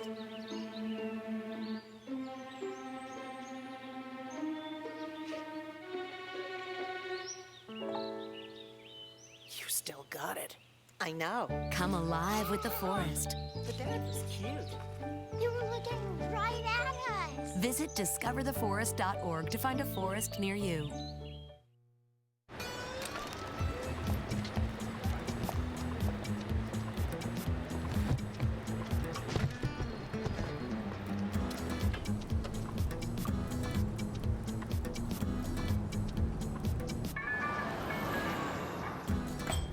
It's a short ride from your neighborhood to your naturehood. To find a neighborhood park or green space near you, visit discovertheforest.org. All right, we are back at the Mustang News livestream for Open House. We actually have another guest, a prospective student, Bryson. Really glad to have you here. My name is Sam, but that's fine. It's cool. It's good enough. It's close. Sorry. 11,000 students coming here this weekend. I met all 11,000. I'm so sorry. I'm so sorry, Sam. So It's fine. It's So fine. first, have you committed to Cal Poly? I have. Okay. Wow. That is awesome. Congratulations. Thank you. For what major? I'm studying wine and viticulture. Okay, awesome. And why did you decide Cal Poly? I love my sister, and I have a few friends who go to school here right now, and I just love the campus. I love the area, and I think wine and viticulture just kind of sounded cool, like a cool major, and it interested me. So signed up for that. Yeah, so what's been your reaction to everything you've seen this weekend? I'm sure, have you been here before a couple other times? Oh yeah, I've been here. I moved my sister in and all that, and we visit here sometimes, but during open house right now, like, it's really cool seeing all the clubs and fraternities, sports, and all the options I have to participate with here. Yeah, what specific booths stood out to you? Anything? The one I was just gonna walk by it, but my sister made me stop and sign up. It was the sailing club. Really? So they said they have boats for all sizes of people, and they said like I could do it. So I put my name down, and I'm gonna try sailing. Have you sailed before? Never sailed once. I like Been it. on a boat Oh, once, and it was a little speedboat, so this is different. Oh wow, I like that. Maybe That's go out super to cool. Morrow or Yeah. Avila Beach and do a little sailing trip in your time at Cal Poly. And so what other things have stuck out to you? Have you gotten a chance to see the rec center, maybe Dexter Lawn, go on any hikes? I haven't been on any hikes or anything like that, but Dexter, is that with all the pop-ups and all that? Yeah, I've seen it's that, the big, and big lawn. I went to the, I guess my college's kind of building where I guess all my classes are. I still don't really know everything. Did you get a chance but, to meet any teachers? I have not yet. I have not gotten that opportunity. Yeah. But I was right at my building, and then my sister texted me saying, come over here, like, I got a really good opportunity for you. I want you to be interviewed. I was like, okay, I'll do it. And so as you're going through this college, did you get a chance to meet any other people who are going to be in your majors and maybe future friends of any sorts? I have not. I would like to, but again, like right when I got there, I was like immediately heading over here. But yeah. Also, I mean, it is, you haven't even come to school yet. Yeah, you have a lot of time. You don't need to be You have worrying. some time. You have some time. So I have to ask, did you like get a tour from Polyraps? Did you ever take it like a general tour? I never took a general tour, but I do have a friend here who's it's not my sister, but he showed me across the campus. He was showing me my buildings and other like general education buildings where I'll just take random classes, I guess. And you know, I've been to football games here before. I haven't been to a tractor pull. I hear a lot about that, but I want to go to that. But I've taken a good look at the campus so far. Okay, and do you like the campus? Oh yeah, it's beautiful. I love it. So when you're applying, you obviously have a lot of options as your major. Why wine and viticulture? What stood out to you about that? Well, I wasn't really sure what I wanted to do. Oh yeah. No, And I just kind of, when I was signing up for colleges and applying and everything, I just kind of was looking at the majors that they offer, and I was like what sounds cool, what really interests me, and Cal Poly was like my #1 campus. Like I just love the area and everything. I was like, well, let's see what majors they have. And going through all of them, I was like, engineering. Like don't know if I can do that kind of stuff. But then I saw wine and viticulture. I was like, that sounds fun. Like that sounds like I could do something with that. Like that sounds really cool. So I went with that. Yeah, and you mentioned your older sister helping you with this whole process and kind of making Cal Poly stand out to you. Did she give you any advice? Did it you feel like you had maybe a step up on, say, someone who has no one to tell them?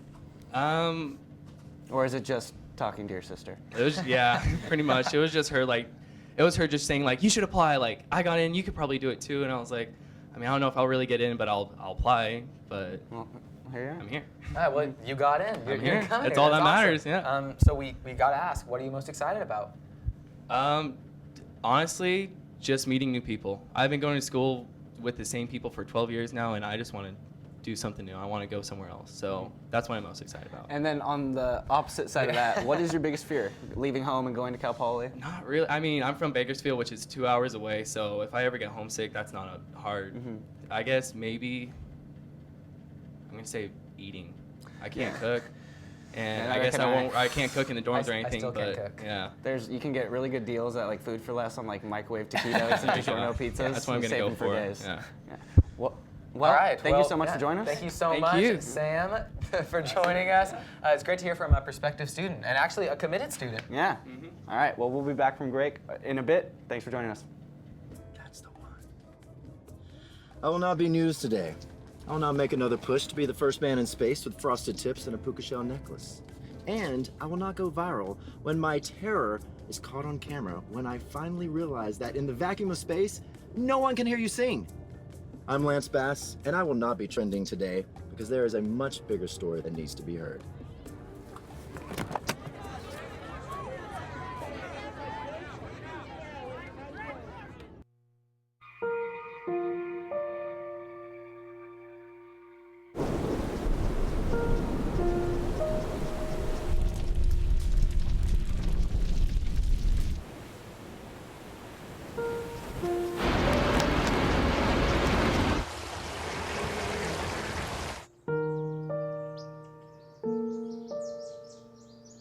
Don't wait. Communicate.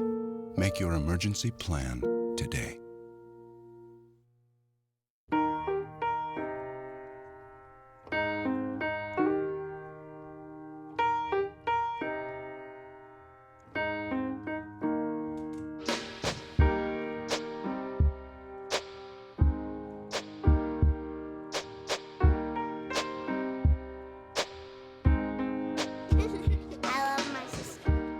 Doesn't see race.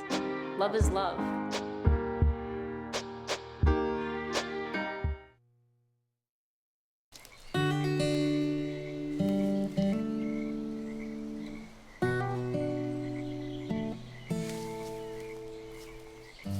you're out there, there's no telling what you'll find. I see it, I see it! Oh, look at you. There are some moments only the forest can inspire. Find yours at discovertheforest.org. So as these 11,000 students that we have now roaming around Cal Poly's campus go through these tours and hear these presentations, one thing they'll constantly be told is the whole learn by doing process. And we've talked about it a lot on today's show, whether it was the Prove Lab that we mentioned earlier, or even the rodeo. And even in various departments, there's always some element of learn by doing. Another one that we found out and that we can share with you, our reporter Connor McCarthy went to the kinesiology department that has a club that offers full body health screenings for free to students. So in the kinesiology tower right next to the rec center, there's a club that offers full body health screening for free to students. This club is called PolyFit. Let's go check it out. Walking inside of the second floor of the building, signs guide you to PolyFit. The group of students offer not only full body health screenings, but also your blood glucose and cholesterol levels, just at an extra charge. Kinesiology freshman Brandon Rohn walked us through how the free health screening works. So basically we have a variety of tests. The first couple of tests involve heart rate. This is just to figure out your resting heart rate. It is beneficial to know like if it's too high or too low. The second test is blood pressure. Blood pressure helps to know if you're at risk for having too high of a blood pressure, which can lead to bad things in your health. The second couple of tests we do is you take your height and weight to figure out your body mass index or BMI. This is basically just helpful to know where you stand in like the health rankings and to make sure you're not at risk for any diseases such as cardiovascular diseases. We do also skin fold tests, which basically measure your subscapular fat. It was basically just the amount of fat you have on the surface level of your body. This is kind of just good to know like where your standing is for that as well. We also do fitness tests such as push-ups, curl-ups, and sit and reach to just figure out your health standings as well. And then the last test that we do is probably one of the most important ones. It is the hydrostatic tank, and this basically just gets an overall weight of your body. It includes bone density, your weight, and other factors that come into like play when you're talking about your overall body like percentage or your body fat percentage. So it's definitely helpful to know like where you're standing in like health rankings and stuff like that for your age and for your gender. At the end of the testing, members of the club sit down and go over your results with you. PolyFit is open 5 days a week, but it is booked out for the rest of the quarter. Connor McCarthy, Mustang News.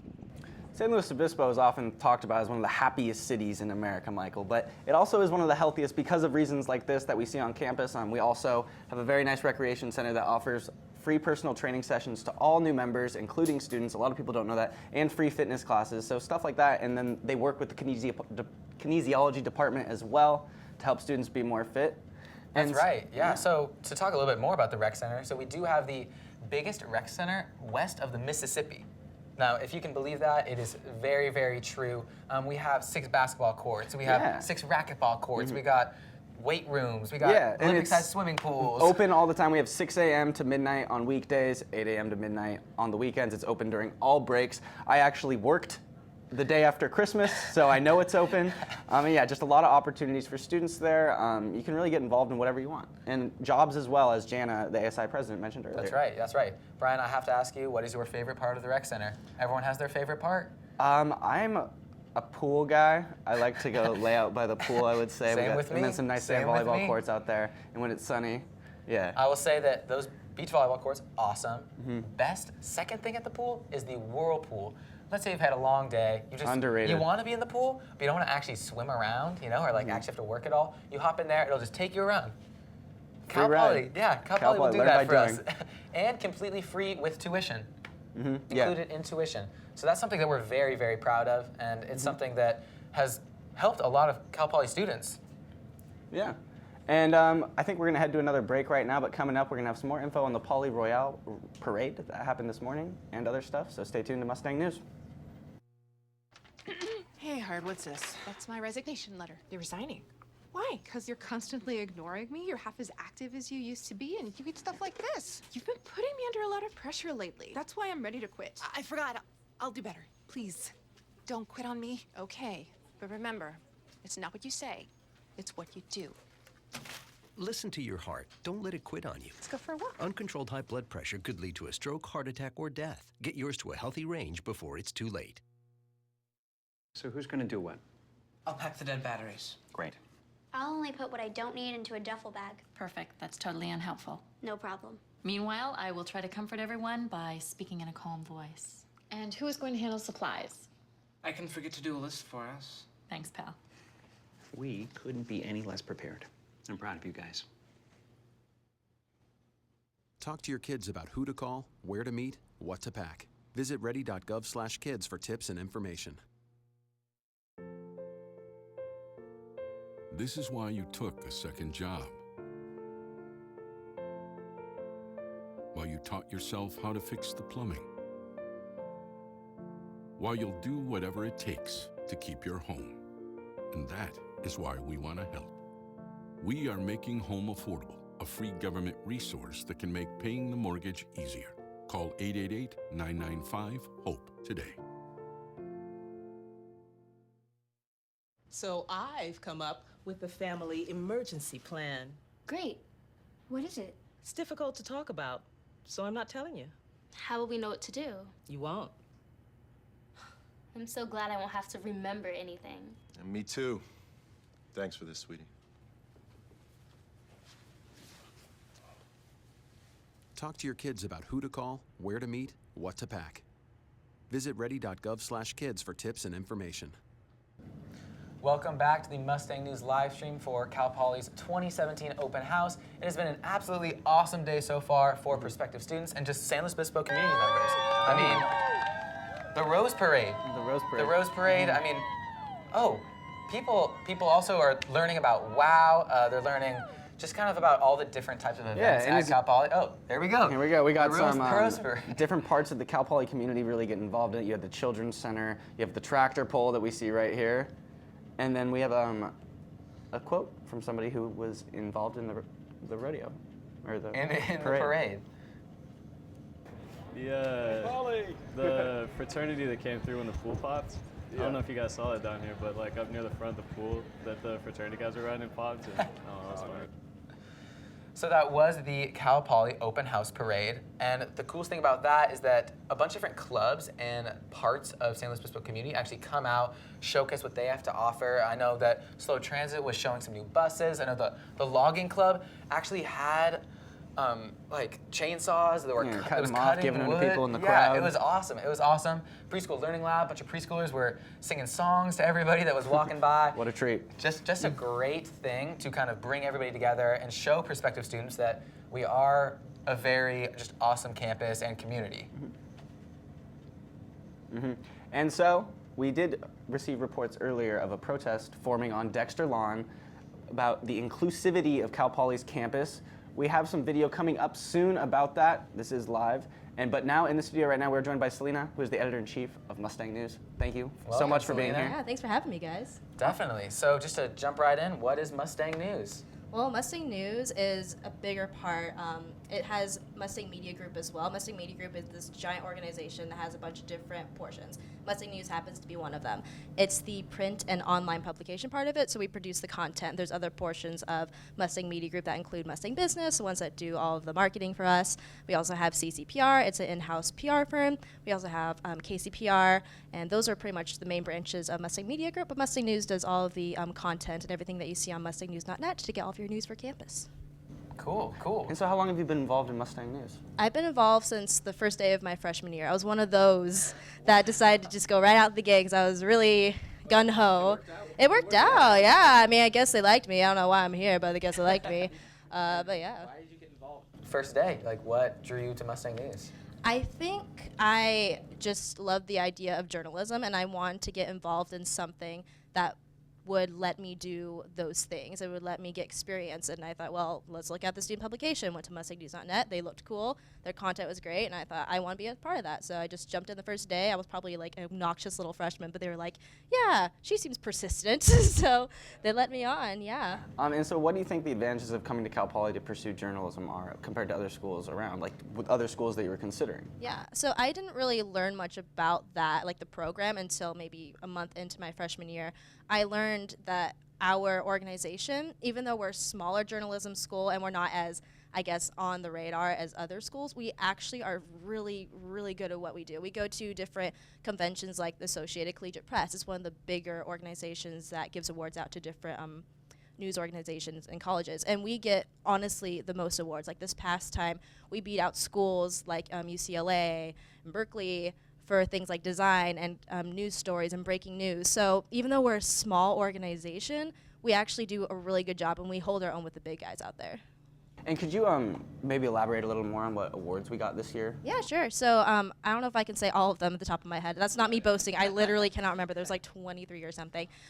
So we got best overall newspaper design. So that's pretty much just overall our paper looked the best and had the best content inside of it. And that beat out schools like UCLA and Berkeley and Chico as well. And they have pretty big journalism programs. It's hilarious because we win those sorts of events, awards like design and breaking news stories, and we actually got first place for best sports feature. Other ones include, like, I think there was best breaking news or something like that. I really cannot remember.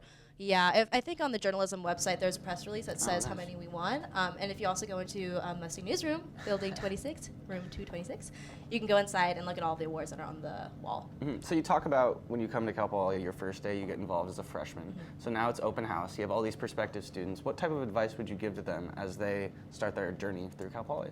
Try everything, honestly. Be obnoxious, run around, ask questions, ask people, hey, I want to get involved, and just jump into everything that you can. Because when you come to your senior year, you don't want to have any regrets. You don't want to have to think, oh, I wish I did this, I wish I did that. And I think everyone says that, but it's very true. Like when you come to the end of your senior year during spring quarter, you really kind of just think about everything you've done, and you don't want to have anything that you thought, wow, I wish I would have done that, because life isn't like worth it if it has regrets in it, right?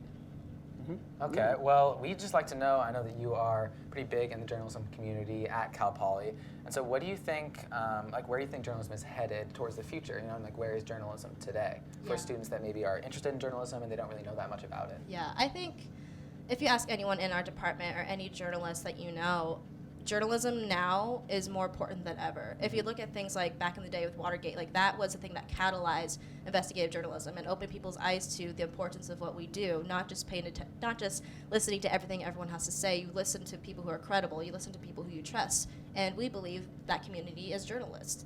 So today, with all of the political things that are going on and the administration, and us being called fake news, and there's things like that, and it's good to keep a watchdog on us because we're human, we make mistakes. But I think for people who are going into journalism or even looking at journalism, need to remember that we are here for the community. We are here to tell you the stories that you need to know, and we're here to tell them correctly. So I think if the path of journalism is, it needs to be as credible and as strong as possible, because people are looking to us now more than ever, and I think that's an honor. And as a journalist myself, I am extremely honored to have that opportunity to tell people stories they need to hear, and I hope that they have faith in us, and if they don't, we will prove that we should be trusted. And can you tell us about some of these stories that you're talking about? Like, what are some of the highlights of your year as editor-in-chief, like some stories that you've been able to see go out in Mustang News? Is produced. Yeah. Off the top of your head. Yeah. Kind of hard. Oh, just like goodness. Yeah. We've done a lot, I think, of really good comprehensive work on the propositions that have been passed in specifically California, such as, I believe it's Prop 64, the marijuana proposition, the proposition concerning, sorry if this is not PG, but the pornography industry, and the condition and compensation of sex workers in that industry. Those are topics that are extremely taboo within any community, no matter how comfortable you may think you are about those things. But as Mustang News, we did a fantastic job, in my opinion, of course I'm biased, on producing content that talked about what does this mean for not just California, but the county of San Luis Obispo, because it affects us differently, because we do have local laws, especially when it comes to marijuana. It's very different for us. We still have to follow federal laws in a sense, but there are just so many things that people don't understand, like when can we open a business to sell marijuana, things like that. So telling those stories and explaining, okay, what does this mean to you, I think is one of the best works that we've been doing. It's just simply telling what's going on and what it means to you, because it's important to do that. And do you, as editor-in-chief, feel like Cal Poly has provided you the freedom to really tackle whatever you want to do? Like you have the bandwidth to do that? Oh yeah, we've, as Mustang News, I think people understand that we're going to tackle things people may not want us to, and that's just how it is. That's what it is. We've never really had a situation where someone's told us you cannot do that. We've had, of course, when we talk to certain people and sources, they don't want to speak with us, and that makes sense. We have privacies, we have things that we don't want to talk about, but we've never had like major backlash. Cal Poly's always been pretty good at kind of letting us be the wild child, run around, tell the stories. We've never had any major issues. It's been a pretty good relationship with the administration, yeah. And so you said that you've been in Mustang News since like day one. How has it changed from your freshman year, day one, to now? I know, was it still called Mustang Daily back then? At the time, for those who don't know, Mustang News wasn't always Mustang News. We were called Mustang Daily because we produced, in a sense, daily every day. But my freshman year, we switched over to printing twice a week. So we couldn't really keep the name Daily because that wouldn't make sense to anyone. So we called ourselves Mustang News. And with that transition came a lot of different changes, including being a lot more what we call digital first. So not focusing on the newspaper as much to break news, but to put it on social media and on the website as soon as possible, because that's where your audience is. So that change in itself is pretty general, but that's what happened. Other changes, a lot of what we call multimedia started to come out more. So that means more videos, more photos, more stories with multiple mediums on it. So photos, videos, interactive graphics started going on. And that's what I was very interested in. And that's what I kind of push to other students who aren't necessarily journalism. I'm like, hey, you don't have to just write here. You can do so much more. Like art and design kids, you can come in and you can be multimedia journalists, create infographics, do things like that. And people who are super into film can come in and do videography. So there's so many opportunities here. And it's just a matter of using these mediums to tell the story even better. It's not just because it looks cool, but it tells the story better, helps people understand it more. And we're actually getting news that we have footage of the protest that is happening now on Dexter Lawn. It's about the increased tuition and some of the integration or inclusivity here at Cal Poly. Here it is if you see it on the screen. And Selena, now that we have you in studio, what is your reaction to this? What do you think about this? And in terms of journalism, it's so important for us to cover this. Yeah. So I'm of the notion that if something happens in your locale, in the place that you cover, it needs to be recorded. Not just because everyone deserves a chance to have their voice told, but it's also we are kind of history makers, and that the things that historians know is mostly because of media, because we covered it. And I feel every voice has the right to have their name in a history book, as in a group such as, I believe this is held by QSU and SQE. I'm sorry if I'm getting the acronyms wrong, but there are different groups on this campus that tout for lower tuition or no tuition at all. Like you said, more inclusivity, and just be more transparent about some of the things that we are struggling as a university. So I think my reaction to this is I'm happy that people are getting their voice out there and they're telling their story, and their story may not necessarily be positive for Cal Poly sometimes, but it's kind of a wake-up call for everyone. Like, okay, these things need to be fixed, and if we are going to bring students here, they need to understand that there are things that are going on, but we're doing our best to remedy them and to fix them, I guess. So I'm happy that students are going out there and getting their voice heard. And your time as editor-in-chief, I feel like you, more so than others, have experienced a lot of this breaking news and protesting with the elections and stuff like that. Like earlier in this year, you had a lot to deal with that. What do you think, like, what type of benefit is this for you and your staff, like, moving forward as journalists? Yeah.